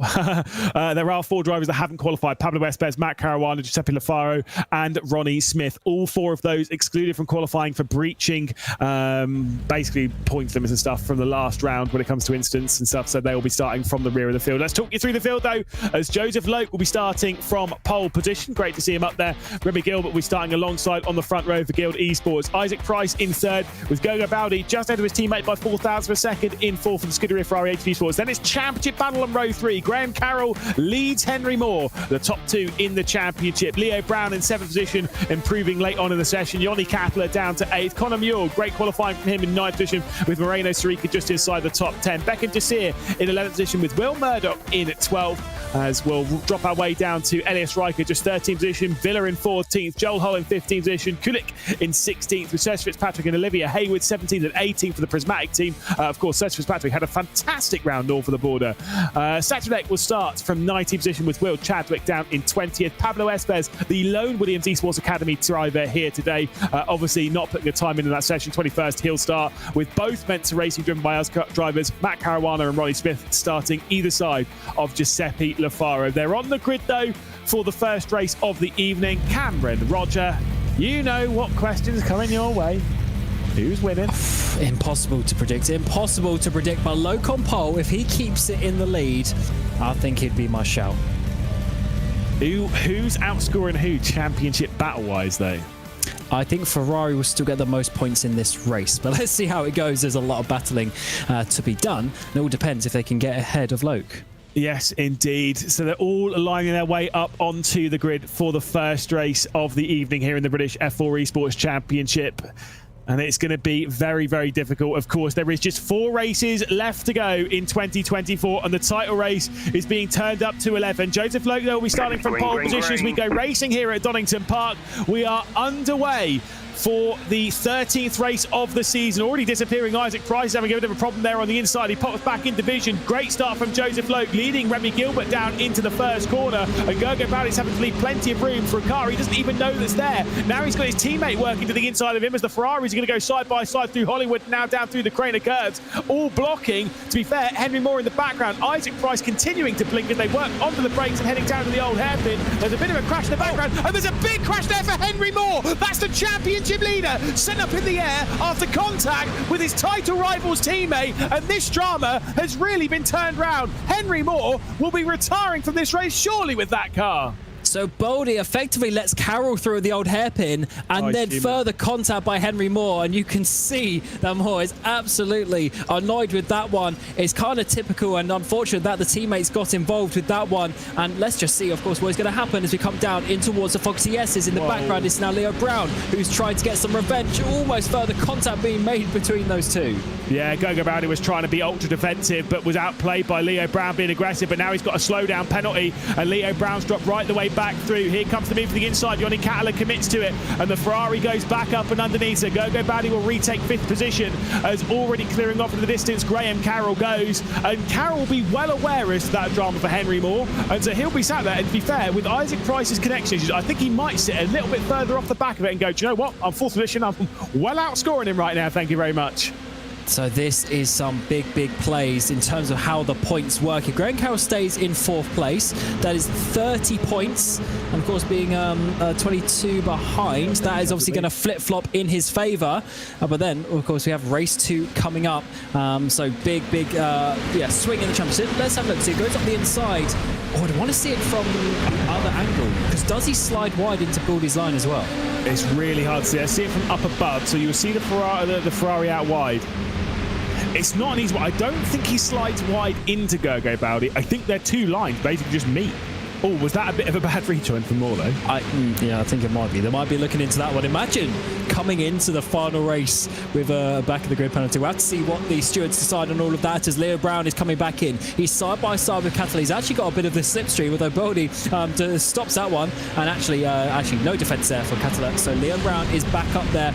And this is really getting to the point of the championship where it's getting a bit tense. And we're going to see some interesting fights between these teammates. Let's have a look on board, though. Yeah, so here we go. So obviously you can see Henry Moore just up there ahead. Henry Moore's not sliding out wide, but Gergo Bowley's not moving all the way over to the side of the racetrack. That's kind of the important bit. So I'm not a steward. I'm not going to jump in and have an opinion on that one. I'm just telling you what's happened there. Henry Moore was definitely giving enough room. Gergo Bowley was not moving further across. It's whether you feel that Gergo Bowley has to move all the way over. This part isn't great because he does just accelerate straight into the 11 of Pablo Espes. So I think there might be a bit of a price to pay, unfortunately, for the 77, even on top of that huge drum, which sounds unfortunate, but that is what it is. If you have a bad rejoin, it is what it is. You know my opinion on bad rejoins, Cam? I've never had a bad rejoin in my sim racing career. No, definitely not. Not in this car, not in Interlagos. Not at that one time that you'll remember it probably immediately. Yeah, definitely not the ideal situation, because you've got to keep cool. Even though you've spun out, don't ruin someone else's race. 2 things to note from that. Will Chadwick avoiding was quite impressive, and also Leo Brown avoiding Henry Moore there was absolutely insane. We still have Isaac Price blinking around in that 3rd place. That is certainly going to be putting off Graham Carroll, but he is sitting off, and he does have his teammates a little bit behind, so shouldn't be too worried about that. But just to note, Isaac Price having those issues, hopefully that settles down. It doesn't bring him out of the race a bit later. I was going to say Race Control may have to do something about it, because I'm sure for Graham Carroll, he sat there being like, this is very distracting and very dangerous for Graham Carroll. And to be fair, obviously, for Remy Gilbert and for Joseph Lowe.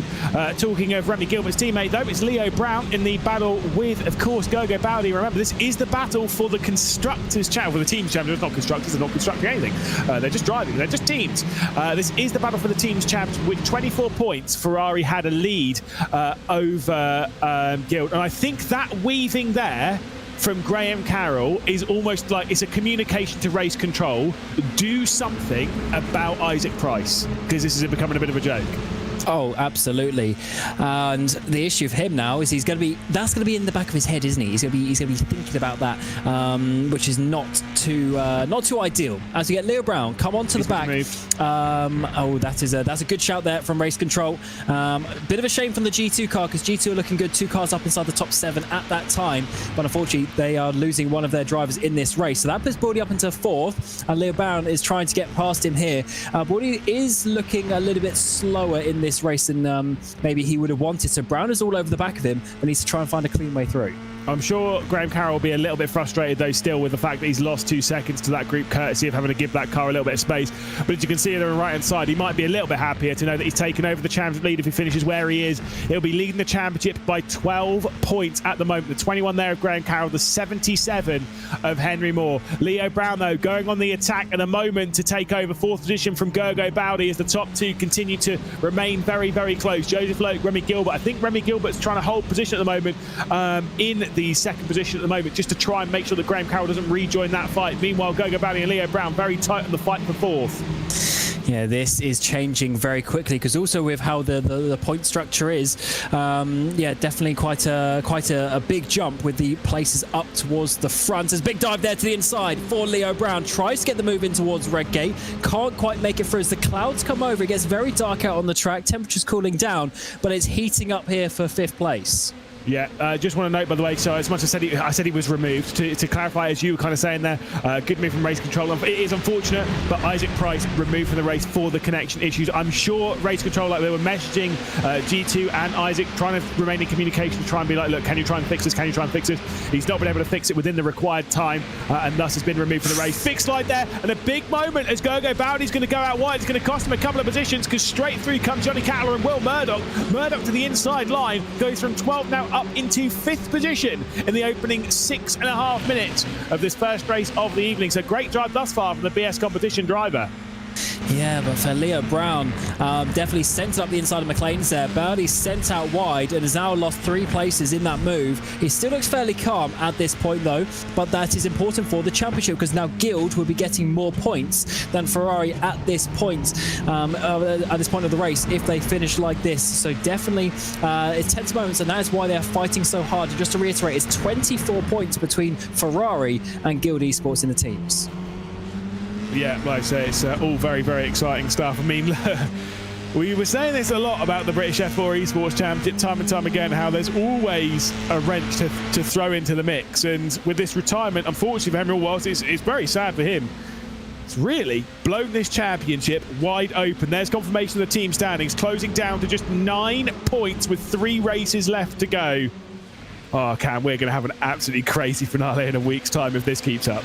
We certainly are, and I can't wait for it, to be honest. But things can change very quickly, and of course Henry Moore not going to be getting many points, if any, in this race. But the important factor is he's then going to have to start there again in the 2nd race, because he's not going to get back inside the top 15 to have that chance of moving to the front like he did in Knockhill. So very tough time indeed as we come on board with Beckham Jasir, a driver we haven't seen so much this season. Williams have been struggling compared to where they were last year, but he's up inside top 8 at this moment in time, and he's just following Bowdy for the moment, but he has the potential really to get Brown there in P4 if he works his way through. And he's got his teammate behind him, Moreno Sarica, also, so things are all right for Williams at the moment. I will say for the race lead, Graham Carroll is closing his way back in. Will Chadwick, I think, might have had a bit of a slide there behind Samuele Villa. A bit of a smile there on the face, of course, of Beckham Jasir as well. This is back up to the race lead. Joseph Loke is leading.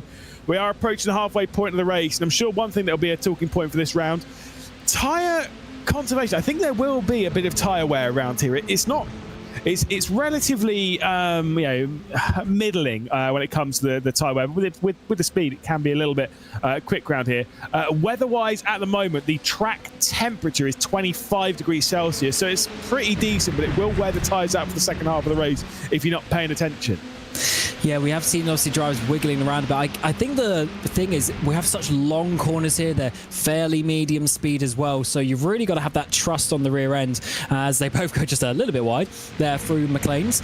And of course, this was an important factor for Aston Martin, who jumped up into 3rd place in the team's championship ahead of Guild Academy, which is effectively just Henry Moore. So they should be good with that because they got a bit of a gap to Mensa in behind. So Joseph Lowe, I don't think is really going to be worried too much about that. They are looking good for 3rd place, but of course he still wants to get that race victory and stop Remy Gilbert getting a second one in 3. Yeah, exactly. I mean, Gilbert's been pretty solid, and like I say, realistically for the Guild Esports team, things are looking good for them in the team's champ to be throwing their way back into the mix. Beckham just here then makes a move to the inside line of Gogo Bowdy, and things get better for Guild Esports as that move from the Williams Esports driver costs Ferrari some more points. Here comes a look to the outside from Moreno Sirica as well. The 2 Williams drivers trying to get through on the same lap, and of course Beckham just here will pass off the slipstream to his teammate as we head back onto the Wheatcroft straight, the start-finish straight, past the pit lane, past the media centre, and down towards turn 1. The inside look coming in from Moreno Sirica as he's trying to complete the move on Gogo Baldi, and he will complete the move. So Baldi drops from 7th down to 9th in a couple of corners. This is an interesting one from Baldi, who's really on the paces. The 93 of Villa has gone around from a strong position, and it's going to be dropping down even outside the top 15, so no reverse grid if they can't get back up there. So definitely an interesting situation. They'll have to see how that one happened as we go back to Leo Brown, who was he tagged? He was tagged by one of the 3M UK cars. Was that Will Chadwick maybe in 10th place? Yeah, it will indeed have been Chadwick, by the way, as there you go, you can see it just there at T1 at Redgate, so I'm pretty sure Chadders won't be getting away with that one.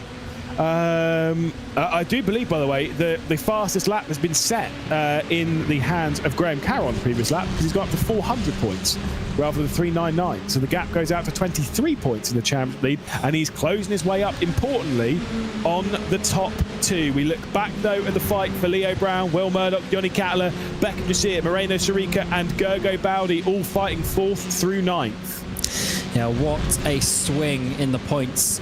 From being 20 behind to being 20 ahead. That is a big incident there from Henry Moore. And could it be championship deciding? We will obviously have to find out. Still 3.5 races to go. A lot of racing indeed. But one thing I was surprised about Leo Brown here is he got to the front of this group. I thought he was going to pull away, but he's really not doing too much. And Graham Carroll has easily a gap up ahead. He can just chill to a podium, and Leo Brown's got all of the work to do to try and keep these points for Guild. Yeah, I mean, like you say, Leo Brown at the moment is doing all he can do. He's 4th position. There's no way he's going to be gaining anything more. So for Guild, he's doing what he can. Sammy Adivilla having a bit of a moment there, running through the fog at ES. I think the car is not in an ideal state for him, unfortunately, after that contact with Will Chadwick. It spun around very quickly, I'll be in that curve. But like I say, Leo Brown's focus is just hang on to 4th position right now, help the team out as much as possible. But to be fair, I mean, if he drops back a few positions, whilst it sounds bad, he's going to be increasing his position for the reverse grid race. I'm not saying he should drop back, but I'm saying that it's not all bad news. Yeah, every cloud has a silver lining and all that. Certainly does, and especially with the potential for a top 15 reverse. That is always a scary one. If we get some of those numbers over 10, that starts to be quite a lot of drivers and quite a lot of chaos potentially in this second race, as we see Matt Caruana, who of course was up there in the championship, but unfortunately missed a round or 2 and is now a little bit further behind, but he's in 11th place now as he gets Kulik in the Alpine. And to be fair, both the mentor driven by us drivers, both Matt Caruana and Ronnie Smith, have worked their way quite nicely through the field after both of them having to start from the rear after being naughty boys up in Knock Hill. The pair of them dragging their way through, up 11 positions apiece, the pair of them. 11th Caruana, 13th for Ronnie Smith. Most positions gained of any drivers on this grid thus far. Will Chadwick up 10 as well after the contact, though, with Villa. I think he might have a little bit to answer in that department as we keep our eye on the battle for the race lead. Joseph Lowe keeping Remy Gilbert at bay. I'd say battle for the race lead. I don't actually necessarily classify, oh my goodness, classify this as a battle, because at the moment, I wouldn't say Remy Gilbert's trying to get through. I think he's content with second for now. We've got 6 minutes left to go in the race. That is going to change. yes, they're not exactly engaging in any real opportunities to swap positions at this moment in time. And Remy, I mean, he looks pretty calm, doesn't he? He doesn't look like he's tensed up trying to make a move at this point. Maybe he can't, who knows? But we'll find out certainly in the final few laps when the opportunities dwindle, and I'm sure he'll take at least one opportunity to try and get through. But Graham Carroll is also not really too far behind. He's just hanging around there, sort of on the edge of the slipstream, and just waiting to see what he can do. Can he gain some more points on Henry Moore?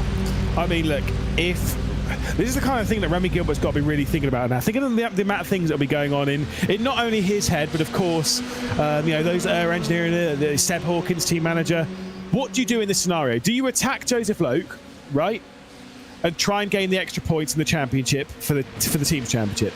But what that could do is it could open the door for Graham Carroll to rejoin this fight, which will lose you out more points to Ferrari, and it will cost Henry Moore more points in the Drivers' Championship. I'm not saying that Remy Gilbert's not going to go for the move. I think he's probably going to have to leave it to the last lap to give Graham Carroll as little chance as possible of joining this lead battle. Yes, you are absolutely correct. It doesn't actually necessarily benefit him or the team more to get the win, at least at this point in the race, which is quite a fun one when you get to those situations where you actually have to hold your position. But I guess he's going to go for it at some point. He has to, and especially after getting that win last time out in the first race, he's going to want to do something about that and try and obviously get another race victory. And I was just trying to see who actually finished in second place. Yeah, it was Joseph Loke that he battled for the victory that time around. So, and also Graham Carroll got on the podium. So it's the same top three as we saw in race 1 in Knockhill. Yes, indeed. Will say fastest lap, I believe, has been stolen from Graham Carroll because he's lost out the championship by that extra point. So he's lost the fastest lap of the race. Not actually 100% sure as to who's grabbed it, to be perfectly honest, but it's not in the hands of Graham Carroll. That's the important. But there you go. Bonus point goes to Joseph Loke at the moment, our race leader. That's quite something. That's why these top three are pulled away by some 6 seconds now to Leo Brown.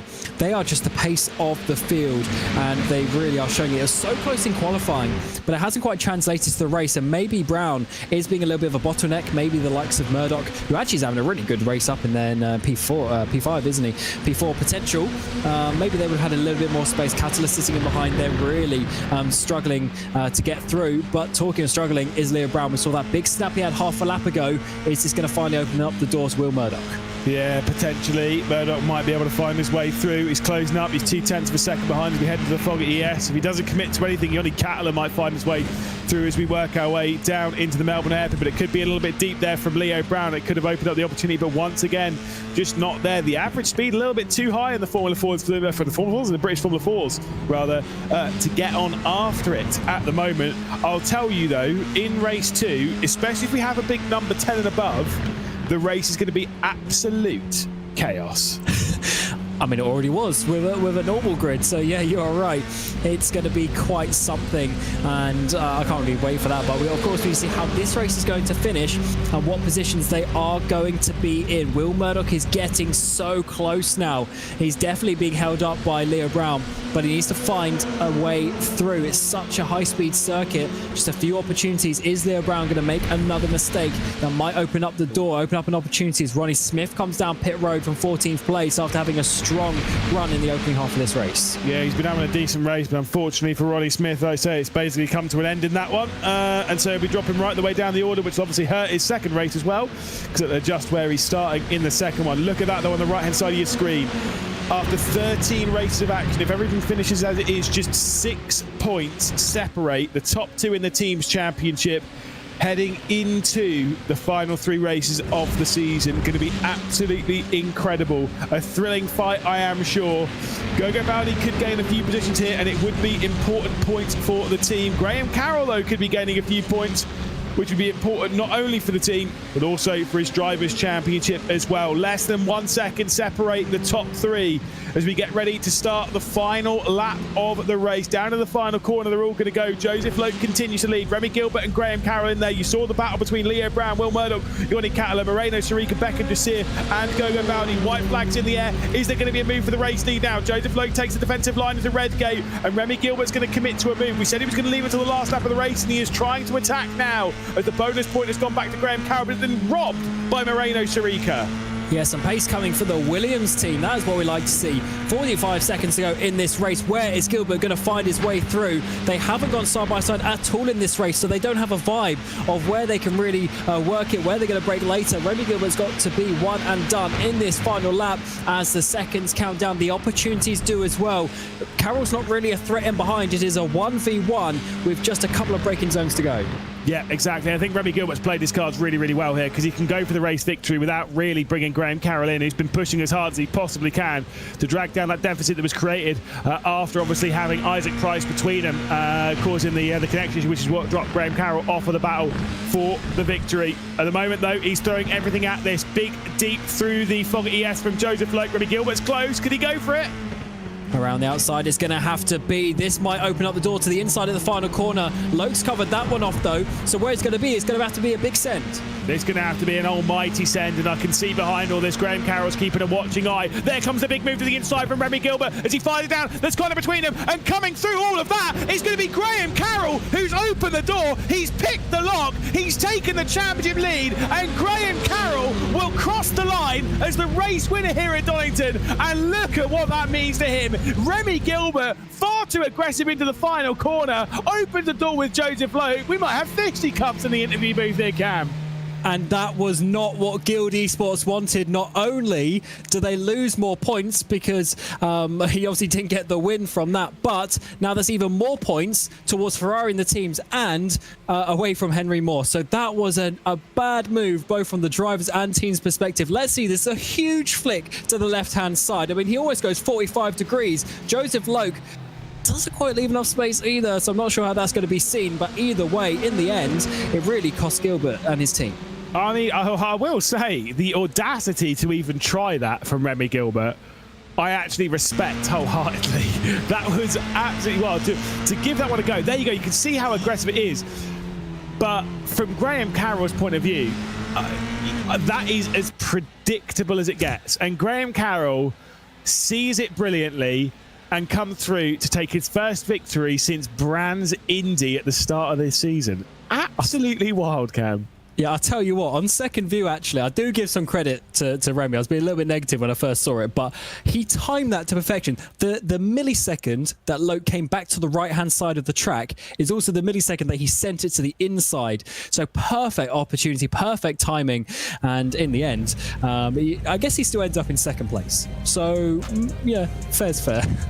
Yeah, absolutely. I mean, crazy scenes. You love to see it. Let's talk reverse grid, though, and what number we're going to get for the reverse grid. It's going to be a big one. It's going to be 12. 12 drivers will get reversed for the second race this evening. Graham Carroll, though, takes victory. We'll catch up with him in a moment. He's able to beat out Remy Gilbert across the line for Guild Esports. And unfortunately, I think there has been a big moment. Obviously, I think there was penalty points as well for Joseph Loke. We'll talk about that in a second because it's promoted Remy Gilbert and Leo Brown onto the podium. So we'll catch up with those two in just a second. With Will Murdoch there in fourth, Moreno Sarika in fifth, Yannick Cattler there in sixth, Beckham Jasir, Gogo Baldi, Will Chadwick, and Matt Caruana does make his way inside the top 10. Moreno Sarika securing the point for the fastest lap as well. Giuseppe Lafaro in 11th position with Serge Fitzpatrick, Connor Muir, Olivia Hayward, and then Ronnie Smith. Joseph Loke, he must have got a drive-through penalty for instant point limits after that contact between himself and Remy Gilbert, the final corner, which obviously he couldn't serve, so it's been added as a time penalty and has dropped him down to 16th position. At least that's what I believe has happened there. Simon Kulik will finish 17th position, and the last driver on the lead lap, his teammate Sachulek, will retire from the race. Villa also retiring. Isaac Price getting kicked for connection issues, and then the big drama back here. Elias Riker, Joel Hull, Pablo Espez all retiring on the first lap. Henry Moore, though, came into it as the championship leader, and it has now been relinquished.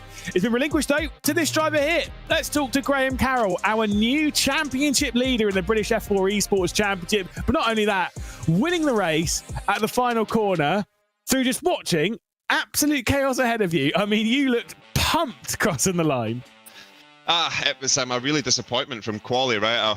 I went through the chicane and I was like 2.5, 3 tenths up on my 0.1, right? So it should have been an easy pole position, but I made a mistake and I came out the last corner and punched my steering wheel and it put the pit limiter on. So here we are. But anyway, listen, it worked out. I see there was a bit of contact and stuff on the first lap, so I couldn't get any closer to the front three because Isaac's car was flying all over the place. So I didn't want to be wrecked out of a race by a bit of lag or latency like that. So I just took it easy. And then, yeah, try to close down Joseph and Remy at the end. Like, I know Joseph's a quick guy, right? So just slowly but surely catching, and then, yeah, the pair of them had a wee moment. I really didn't think Remy would go for it, thinking about like the teams and stuff for the constructors, but I'm glad he did in the end, so really happy. Yeah, obviously it opened up the door for you to move up. Yeah, obviously you were already moving up to the championship lead, but now you're going to be leading it by 23 points. Just 3 races left to go. Obviously Henry Moore's going to have to be starting at the rear of the next one.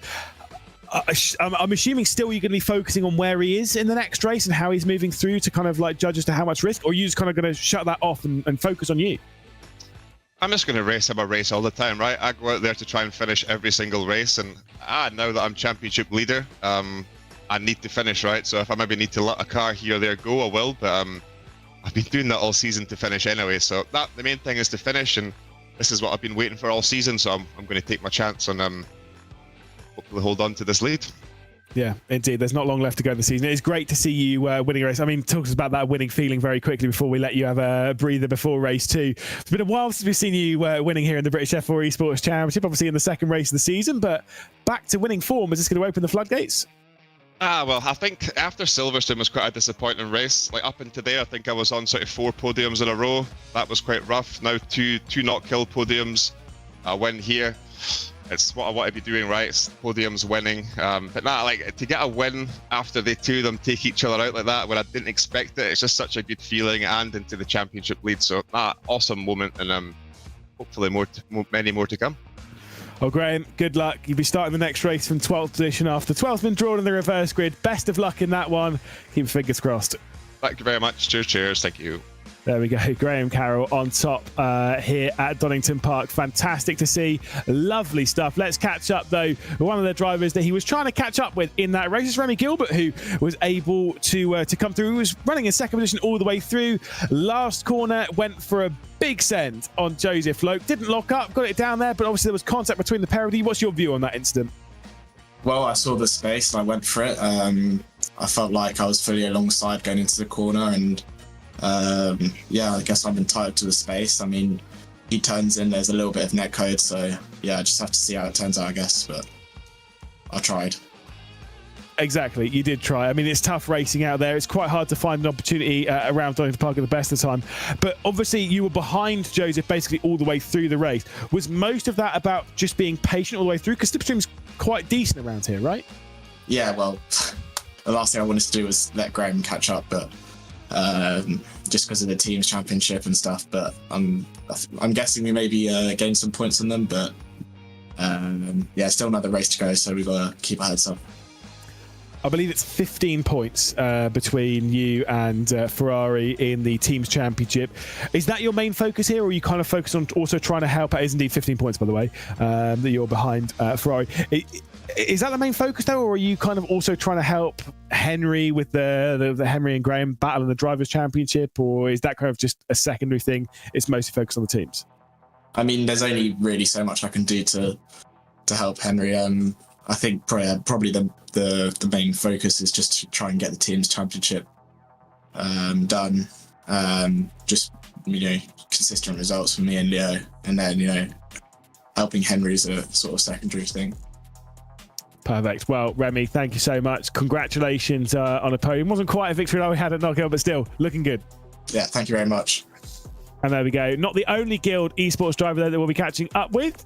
Of course, we do have Remy Gilbert's teammate there in Leo Brown to be catching up with. Brilliant stuff from Leo Brown to have kept the likes of Will Murdoch, Moreno, Sariki, Oni Cataleb, all that lot at bay throughout that race. It was a crazy battle for you, and suddenly you've come out not in 4th position, but on the podium. Weren't expecting that, were you?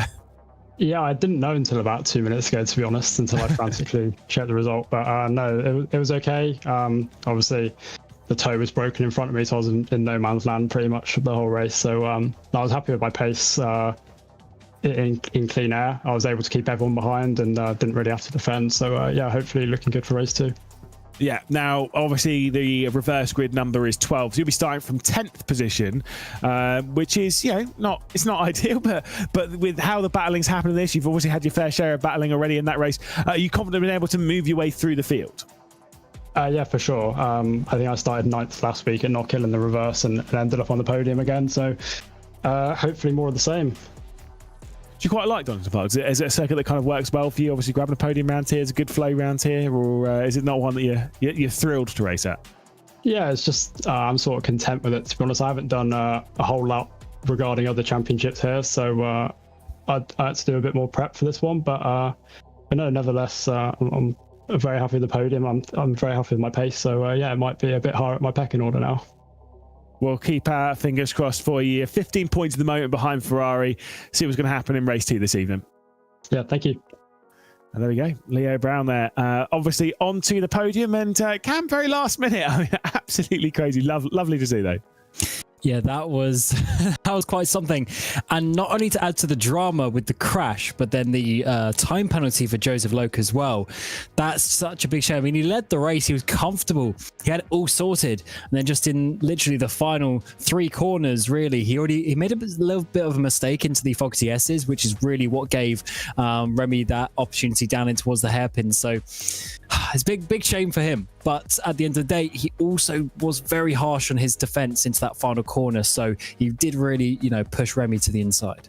Yeah, it was like a very abrupt defense. Let's put it that way. Remy was super aggressive. I mean, it was 2 aggressive actions which kind of sparked this incident that allowed Graham Carroll to come through. And great to hear Graham Carroll, and great to see the emotion across the line, isn't it? I love seeing a driver where they're absolutely pumped. I don't like it when I get it, because it's kind of like, oh yeah, fair enough. When you see a driver across the line, it's like, you all right? There's a win. Oh. So this win's a big moment. Like, you're excited. I just love seeing a driver when they're absolutely pumped. Yeah, it's good though. I mean, about what was that, 150, 200 meters before the end of the race, he was in 3rd place thinking, oh yeah, okay, I'll take those points. But instead, he gained quite a lot. And also, it's not just the positions, but the difference between 1st and 3rd place is 11 points. So 45 for the win, 34 for 3rd place. There's a lot of points he gained just in that one move from Remy. Yeah, indeed. I mean, look, I'm super excited for this second race. I will say Sergio Fitzpatrick is going to be starting from the reverse grid pole. I will say, I think favourite of the race, for at least for me, you've got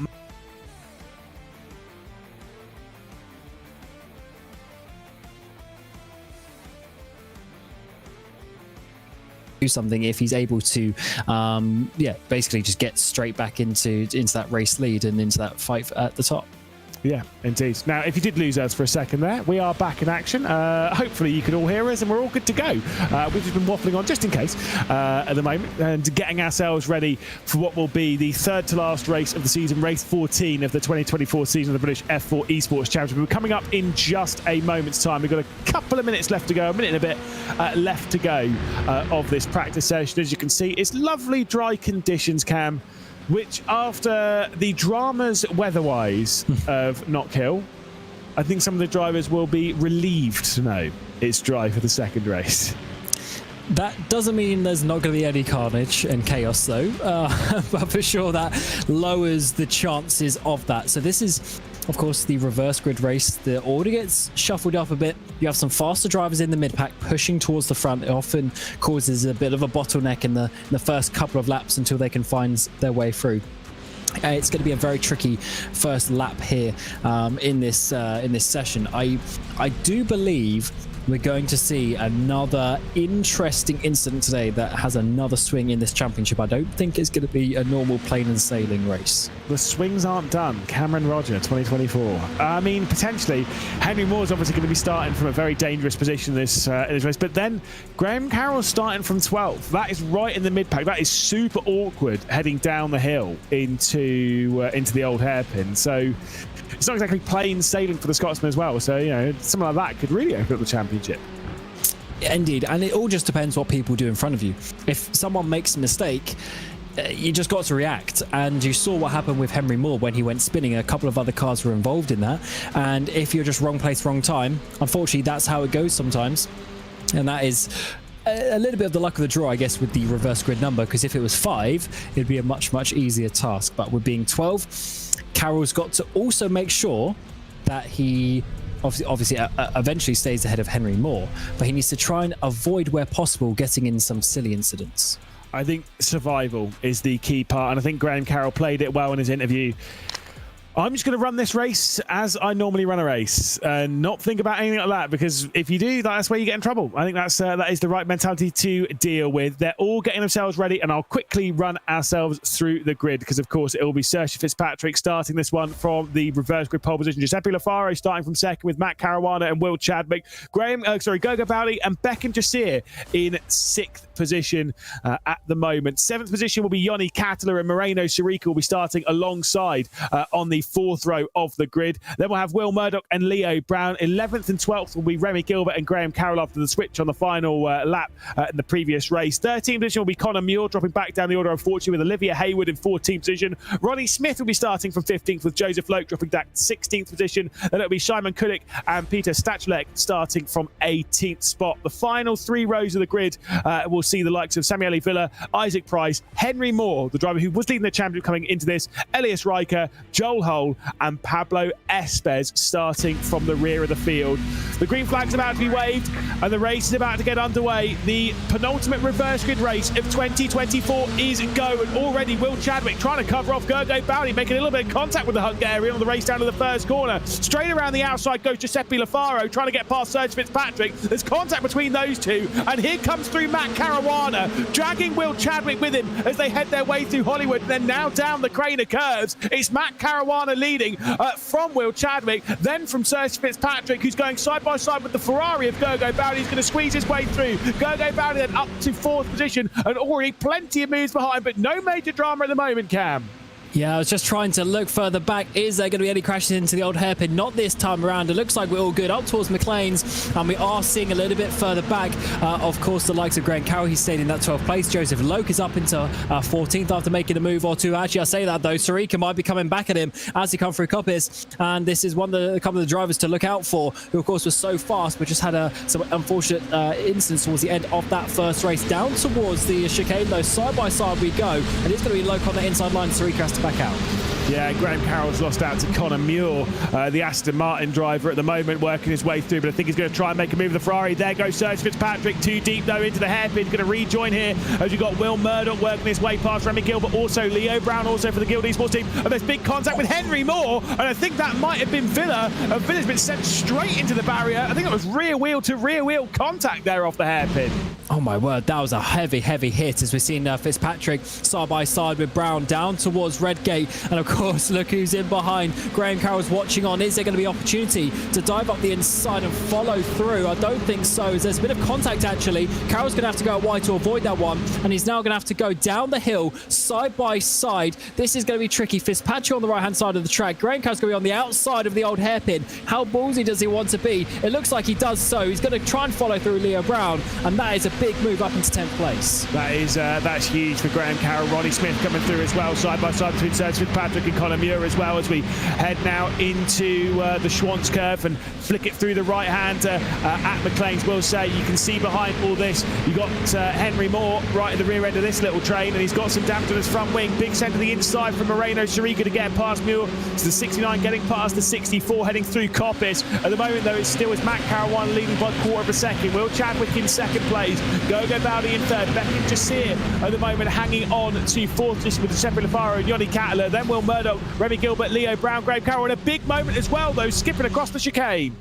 Absolutely. So the 3MU car there, Joe Hull has stopped. Must have had a sliding incident there in towards the Foxy S's. Gilbert got Murdoch for P7 as we came through the hairpin, so he's making good progress from his 11th place starting position. And of course, he's now got a couple of cars in between him and Graham Carroll. So look at those Guild cars and then the 2 red Ferraris. They are in a championship battle as Gogo Bowley gets an extra point there, up in 3rd place for the fastest lap. Yeah, indeed. Like I say, there is the spin for Hull. Obviously going through the chicane there, but easily done when you're battling out that hard, and you got drivers left, right and centre on you. As we all look a little bit further up the order, Gogo Baldi trying to keep Beckham Jasir at bay. You've got Giuseppe Lafaro off the rear end of this, and we've seen Lafaro's teammate Villa enter the barrier courtesy of a little bit of a whack from Henry Moore, who at the moment has only worked his way up to 17th position. He's still a fair few positions behind Graham Carroll. This is what happened to Villa. Enter Henry Moore, and that was a I thought it was rear wheel to rear wheel. Moore comes in and obviously slaps the front right wheel, but Villa was kind of well offline at that point. What can Moore do today? you know, I was talking earlier about wrong place, wrong time, and that kind of was the situation. It just so happened to be that Villa was running wide and rejoined at the exact point that Henry Moore was there. But he's down in 16th place and needs to try and recover some points. At the moment, just 6 places behind his championship rival of Graham Carroll, who's up there in 10th place as it stands. But what a train we have here at the front in this reverse grid. As it stands, though, it is 33 points to Graham Carroll's advantage. It's 45 for a race win. Yeah, indeed. Like I say, it's a big advantage. Graham Carroll's pulling out, heading into the season finale, where I think it'll be full send Henry Moore at the season finale at West Kingsdown. I mean, it's still going to be full send from Henry Moore at the moment. This has worked his way past Pablo Espes, so he's worked his way into 16th position. Now he's got 1.5 seconds up. There is a bit of a moment there. Gogo Baldi going out wide. Beckham Jasir's involved and all that as well. I mean, that gap's 34 points, fair enough. It's not over yet, though. That is going to change very, very quickly. It's 34 points courtesy of Graham Carroll getting the fastest lap, so getting the bonus point for it. Indeed, and he's right on the back of this train, to be honest. I don't think, looking at how everyone's been driving today, I don't think it's going to be a clean train procession to the end of this race. Things are going to happen, and it's already starting. Matt Caruana, that's the second time this lap that he's been off too much in towards the gravel, and Will Chadwick is going to be having a look for this race victory, his second of the season that it would be. But look who's coming in behind. Baldi, Jasir, even Lafaro is not too far behind as it stands. As we work our way in towards the Fog TSs, I'm sure it's just about a matter of time before Chadders goes down the inside. This might be the opportunity. Yeah, there could be the moment. There could be the move. There we go. Looking to the outside at the moment. Will Chadwick sending it through. So Caruana with the inside line. Gogo Baldi keeping Beckham Jasir at bay. Will Chadwick straight around as they're side by side in the run down into the final corner. Chadwick with the inside lines the way in. Matt Caruana's going to back out slightly. Gogo Baldi's going to try and work his way through for the Ferrari team as they head their way through. Could be contact here between the likes of Gogo Baldi and Matt Caruana. And that's switching a couple of things in the championship. It's giving Gogo Baldi the potential chance to overtake Yoni Kattler in the Drivers' Championship as they head down into the first corner. There's a big send to the inside from Beckham Jasir. Definite contact, though, with Matt Caruana, and that's going to send Gogo Baldi out wide. This is a tough one to call how it is going to end. Moving all over the place from Lafaro in that 5th place, as well as we're seeing in the background. There's a couple of moves being made. So Murdoch lost a place to Brown and Carroll, who got through. So there's another place up there for the Ferrari driver. We work our way up the hill now through Schwantz. It is Chadwick now leading, but Caruana in behind is still in with a shout of this one. Baldi's been looking very calm all day, and I just wonder if he's got something up his sleeve in this second race. Yeah, indeed. I mean, look, there's got to be more on the cards here. I agree with what you were saying earlier. This battle, it's not going to be clean to the checkered flag. Surely there's going to be a lot more to deal with when it comes to the run-in. I mean, look, we've got, my magic rule is 6 drivers within one train, and that's where it is. But yeah, more than that, and there's drama. We've got 12 here, as there is a big look to the inside. I think there's already been a bit of an incident behind with Remy Gilbert, Giuseppe Lafaro. Gogo Baldi's been round though. Yep, he's got damage on that car. Look at all the drivers go past. He's got to do 90 degrees to the left to go in a straight line. Watch out for your teammate, Gogo. There he is, down the inside. Leo Brown goes through as well. And also, is that Ronnie Smith coming through? Joseph Loke, he's going to have to get into the pit lane here. And that is a big, big shame. So he had to dive down the inside because Jasir also did a big move. Talking of Jasir, he might be losing another place now to the other Ferrari driver, Graham Carroll, who's going to get ahead up into 7th place. Yeah, Gogo Baldi then into the pit lane. So there's going to be a big switch in the team's championship. And it's going to go big advantage to Guild Esports here, as you're saying, with Leo Brown and Remy Gilbert's position. Graham Carroll then up to 7th in all of that, so he's actually pulling out even further in the Drivers' Championship. 38 points. It's nearly a race victory with 2 races left to go. Big slide on the inside from Beckham Jasir. It's going to cost him a few spots as Moreno Sharika's going to work his way past. And to be perfectly honest, I think the likes of Conor Muir and Henry Moore might also work their way through as well. Took me through this one. So Jasir goes to the inside of Baldy, so Baldy kind of has to go to the inside of Caruana, but he was just too late on the brakes, and unfortunately the contact, it didn't look like the heaviest contact, but it was big because Jasir, I mean, he's done. Jasir is done. He's going way back in this battle. He's going to have to come back into the pit lane, but we go back to the front now, and it's just a two-way battle. Chadwick leads, Caruana second place, and they've got Remy Gilbert from 11th place, who's got back on the podium as it stands. They were the two we were looking at on the starting grid as the two real favourites for this race. I think Beckham Jasir is dropping back even further as he's having a couple of struggles. I think he'll be bringing that Williams car back into the pit lane at the end of this lap. But it really was Chadwick and Caruana that we were focused on in all this. But, I mean, for Remy Gilbert, what a drive. 11th at the moment to 3rd, 11 minutes left to go. We're not even halfway through this race.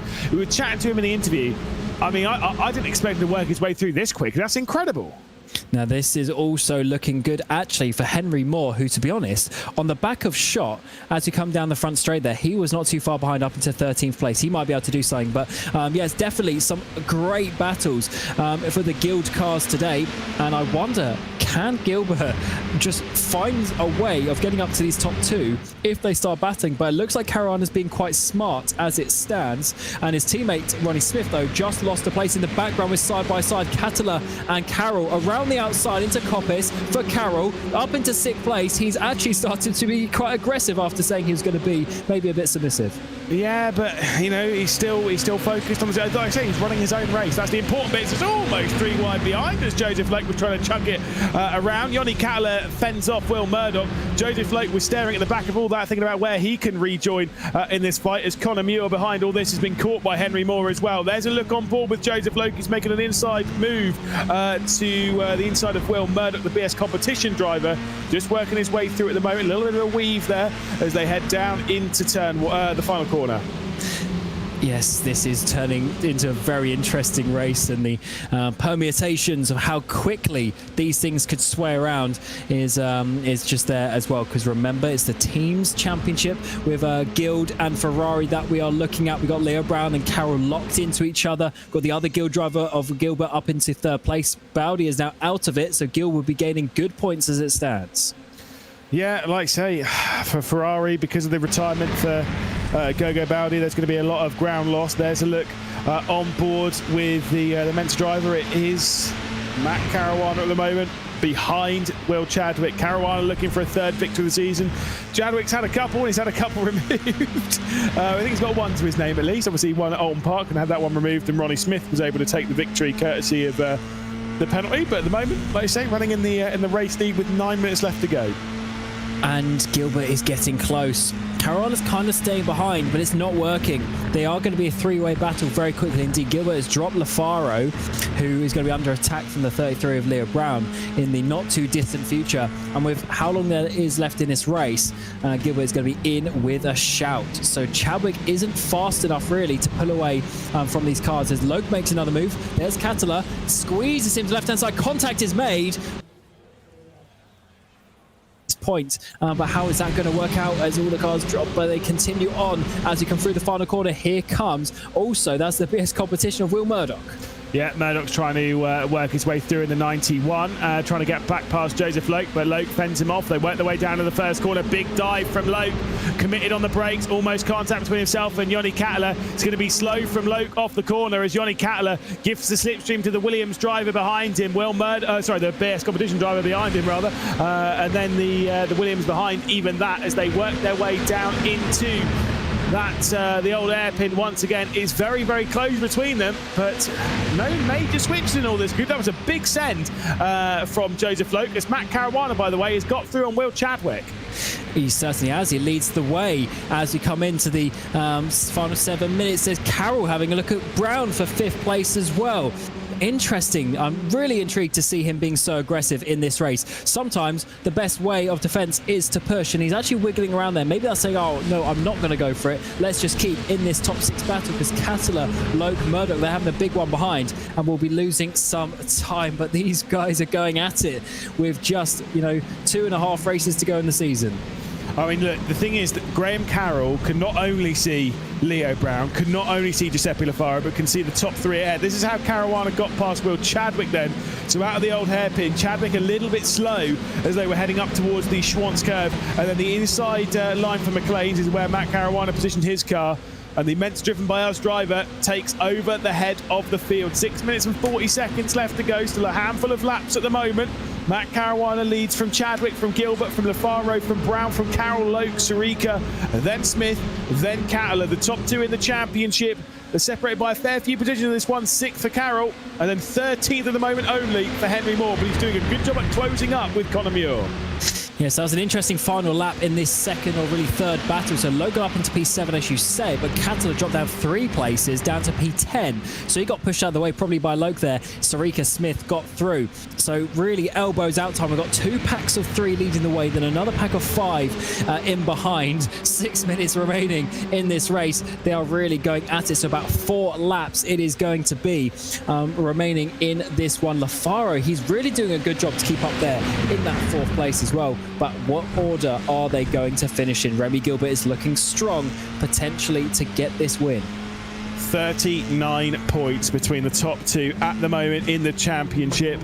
I think Graham Carroll, in his wildest dreams, would not have expected that to be the gap heading into the season finale of the British Formula 4 Esports Championship. It's certainly not done yet as Johnny Cattler loses out a further position to Will Murdoch, who moves now up inside the top 10. We keep our eyes focused on the battle for the race lead. 5 minutes and 20 seconds left to go.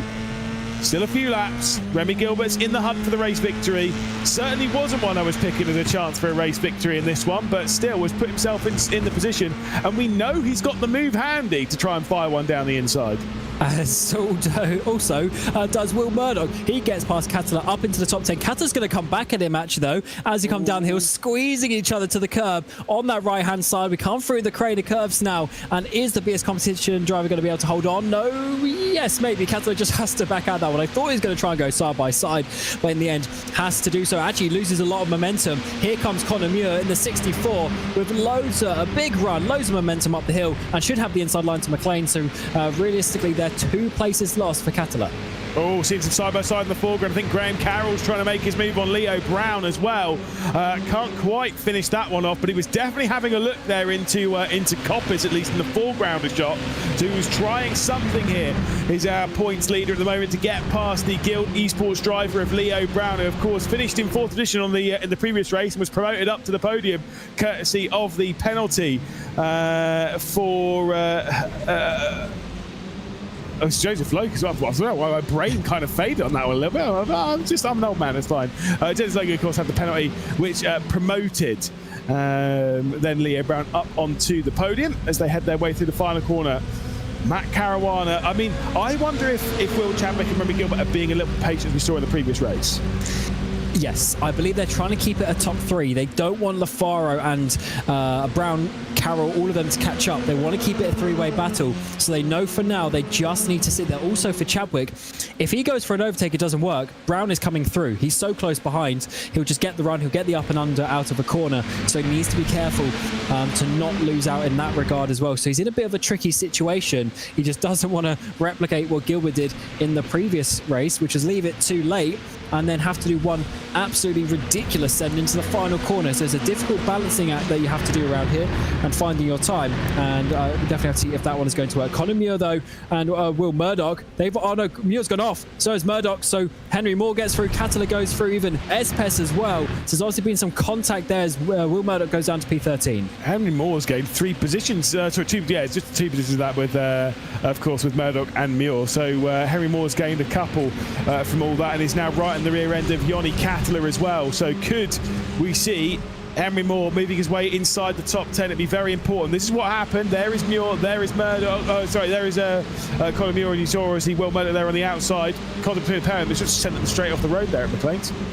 Yeah, Muir looked like he was on the apex, so maybe just a little bit of a pinch unfortunately on that outside and gets contact on the rear left, goes for a spin, manages to continue on in this race though in P15 as it stands. 2 and a bit minutes remaining in this race, and I'm sure the order is going to change. Who wants to be the first one to make one of these final overtaking opportunities? As it stands, we are seeing a potential for a big point swing. I'm actually closing down quite a lot because Henry Moore is in P10, Graham Carroll only P6, just 4 points for places in between them. Yeah, so like I say, it's getting close to the championship now. 33 points separates the top 2 in the championship with 2 races left to go. Teams-wise, though, it'll be a big advantage for Guild Esports in the team's championship with Remy Gilbert's position. And there comes a look to the inside. Pablo Espes making the move, trying to get past Yanni Kattler. And look at Will Murdoch. He's going to be staring at the back of this. Was almost thinking about making it through wide, I think, as we head down into Coppers. Send it to the inside, though, of Yanni Kattler. He could be losing out a couple of positions in a couple of corners here. He's got dropped behind Pablo Espes now, the Williams Esports Academy driver, but Kattler fends off Murdoch and hangs on to 12. Yes, absolutely. This is turning into something quite special, this race. We're also coming up to, this will be the final lap that they're about to start. And Will Chadwick is basically pushing the Mensa car of Matt Caruana as he come out of the final corner a bit wide. Chadwick is going to try and have a dive, but 1 minute to go, 1 lap to go, and Caruana leads at the white flag. Yeah, one last lap then around Donington Park. There was almost a little bit of a look from Will Chadwick heading down into the first corner. Remy Gilbert sat behind all this, waiting for his right opportunity. He had a big send in the previous race. At the moment, he's gaining the bonus point as well for the fastest lap. Giuseppe Lafaro, 2 seconds off the rear end of this. It really is a 3-horse fight for the race lead between Caruana, between Chadwick and Gilbert. And that was a good old hairpin there by Chadwick. He has got the momentum up the hill. Is it going to be enough to get in towards McLean's on that inside line? No, he chooses to stay to the left. Bit of a wiggle on that rear end. The car definitely getting unsettled at this point, and Gilbert just sits in behind waiting for his opportunity too.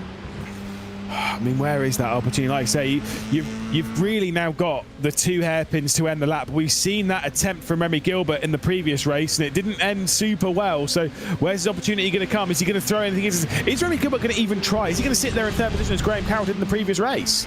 Oh, that was a bad run through for Caruana through the Fogarty S's, down in towards the Melbourne hairpin to the complete outside line. Chadwick is going to go. He's going to have to go all the way around the outside. It might work, but we saw what happened when we were in this position last race. Yeah, indeed. And with all that, Graham Carroll's come through into 4th, so he's picked off Lafaro and Leo Brown as well. Side by side for the race lead. Will Chadwick sends it to the inside of the final corner. Out wide goes Matt Caruana. A drag race between the pair of them across the line. They're going to be separated by hundreds of a second. Will Chadwick, bit of a clap of the hands. He knows he's been bested in this race as Matt Caruana, for the 3rd time in 2024, heads to the top step of the podium. Remy Gilbert behind, but only 2/10 off the race lead. And Graham Carroll, importantly for the points of the championship, takes 4th position, gaining both Leo Brown and Lafaro heading into that final sector.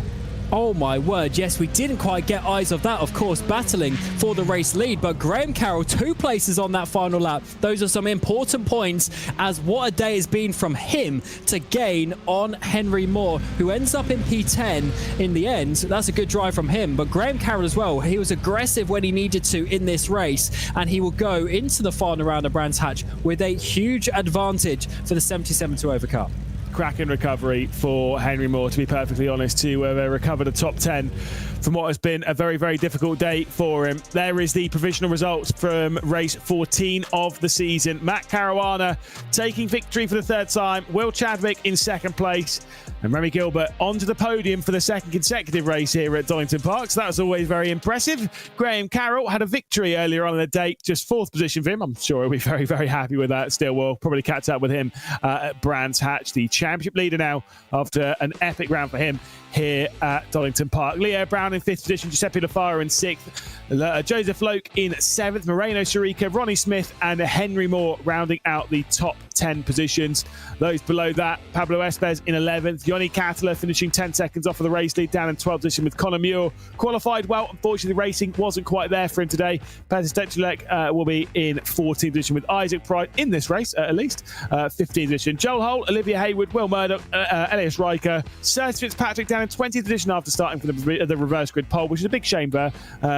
They've been very quick in this race, to be perfectly honest, but in their previous race in the last couple of rounds. But it's what it is. Gogo Bowdy retiring from the race. We'll talk about what that implications of that really in a moment's time. Beckham Gracier, 22nd position, retired from the race. Simon Kulik and Samuele Villa, all retirements from this race. But there has been big drama this round of the championship. Someone who's basically out of the championship hunt, but still having some big races.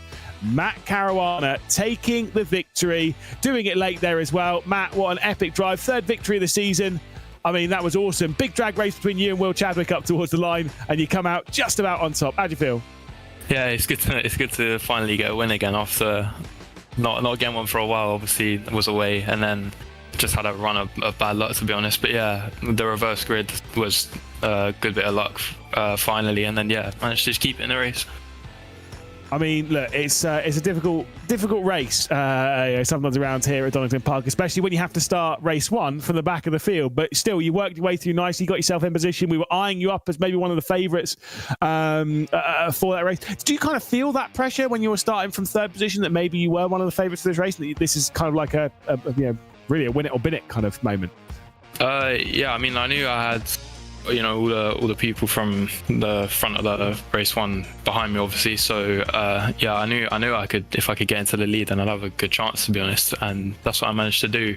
In the first corner, they both went a little bit deep. So yeah, I managed to get into the lead and held it. One final round then left to go of 2024. What are your goals going into Brands Hatch? Take the double? Just take the clean sweep, right?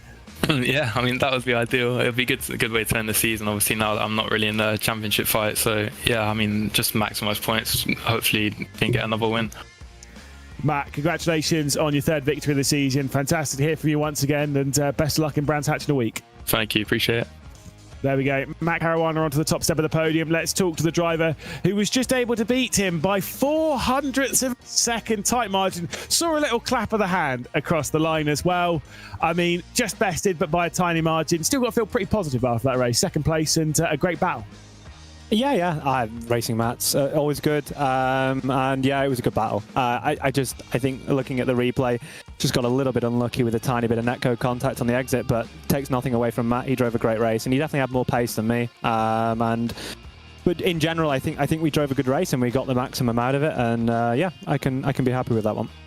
I mean, it's always fun when you get to battle with the likes of Matt Caruana. Obviously, Remy Gilbert working his way up into all of that a bit shockingly. I mean, did you kind of look at how the race battle ended in race 1 to maybe see if that was going to adjust your opinions to what you were going to do in your own race, or were you kind of just focused on ignoring all that and just doing what feels right for you? Well, no, I didn't really take into account anything that happened in race 1. I just gave it a good go. Kind of knew what I could and couldn't do. I knew I wanted to leave it to the GP loop section of those 2 hairpins, and it was 50-50. I had the inside, and I just didn't quite get the run off the corner. So that's how Matt won it. But yeah, no, I didn't take any look at the previous race. You're 6th in the championship at the moment. You're just ahead of Joseph Loke. Are you focused on like the drivers' championship at all, or are you kind of just like, I'm just here for a bit of banter, a bit of racing fun? We've just had a bit of an up and down season, really. Things haven't necessarily gone our way, but that's okay. That happens in racing, and just trying to get a few more results under the belt. I'm hoping for a completely soaked Brands Hatch. Both races, torrential rain, red flag conditions, and then we might have a bit of fun. I'll see what I can do. All right. Cheers, Chadders. Fantastic. Thank you. Bye-bye. There we go. Will Chadwick then onto the podium once more. And let's chat to someone who we already spoke to today. It's Remy Gilbert once again for the 2nd time today, after what was a very impressive drive to go from 11th up to 3rd, all like basically involved in the battle for the race lead before even the halfway point in that race. You didn't get yourself too involved this time. No big moves down the inside of the final corner, just securing the points. You're the team's championship leader now. You've taken it from the Scuderia Ferrari HP Esports team. Like, it's been a really positive round for you, right? Yeah. I think that 2nd race was pretty good. Sort of just managed to work my way through the field. And then, got up to 3rd. And then from there, I just didn't really want to take too many risks. I knew 3rd was good position, good points. And, I was ahead of both Ferraris. So I didn't see the need to risk anything. obviously second in the first race. Leo was up there in third position. This race, you've worked your way through to third position. Leo's also worked his way through into the top 5. So it's been a really, really positive point score for Guild. You're almost back at that form that you had at Brands Indy that we've kind of, seen flashes of. Have you kind of, has something clicked for this round, or is it just like the nature of the track just works for you guys?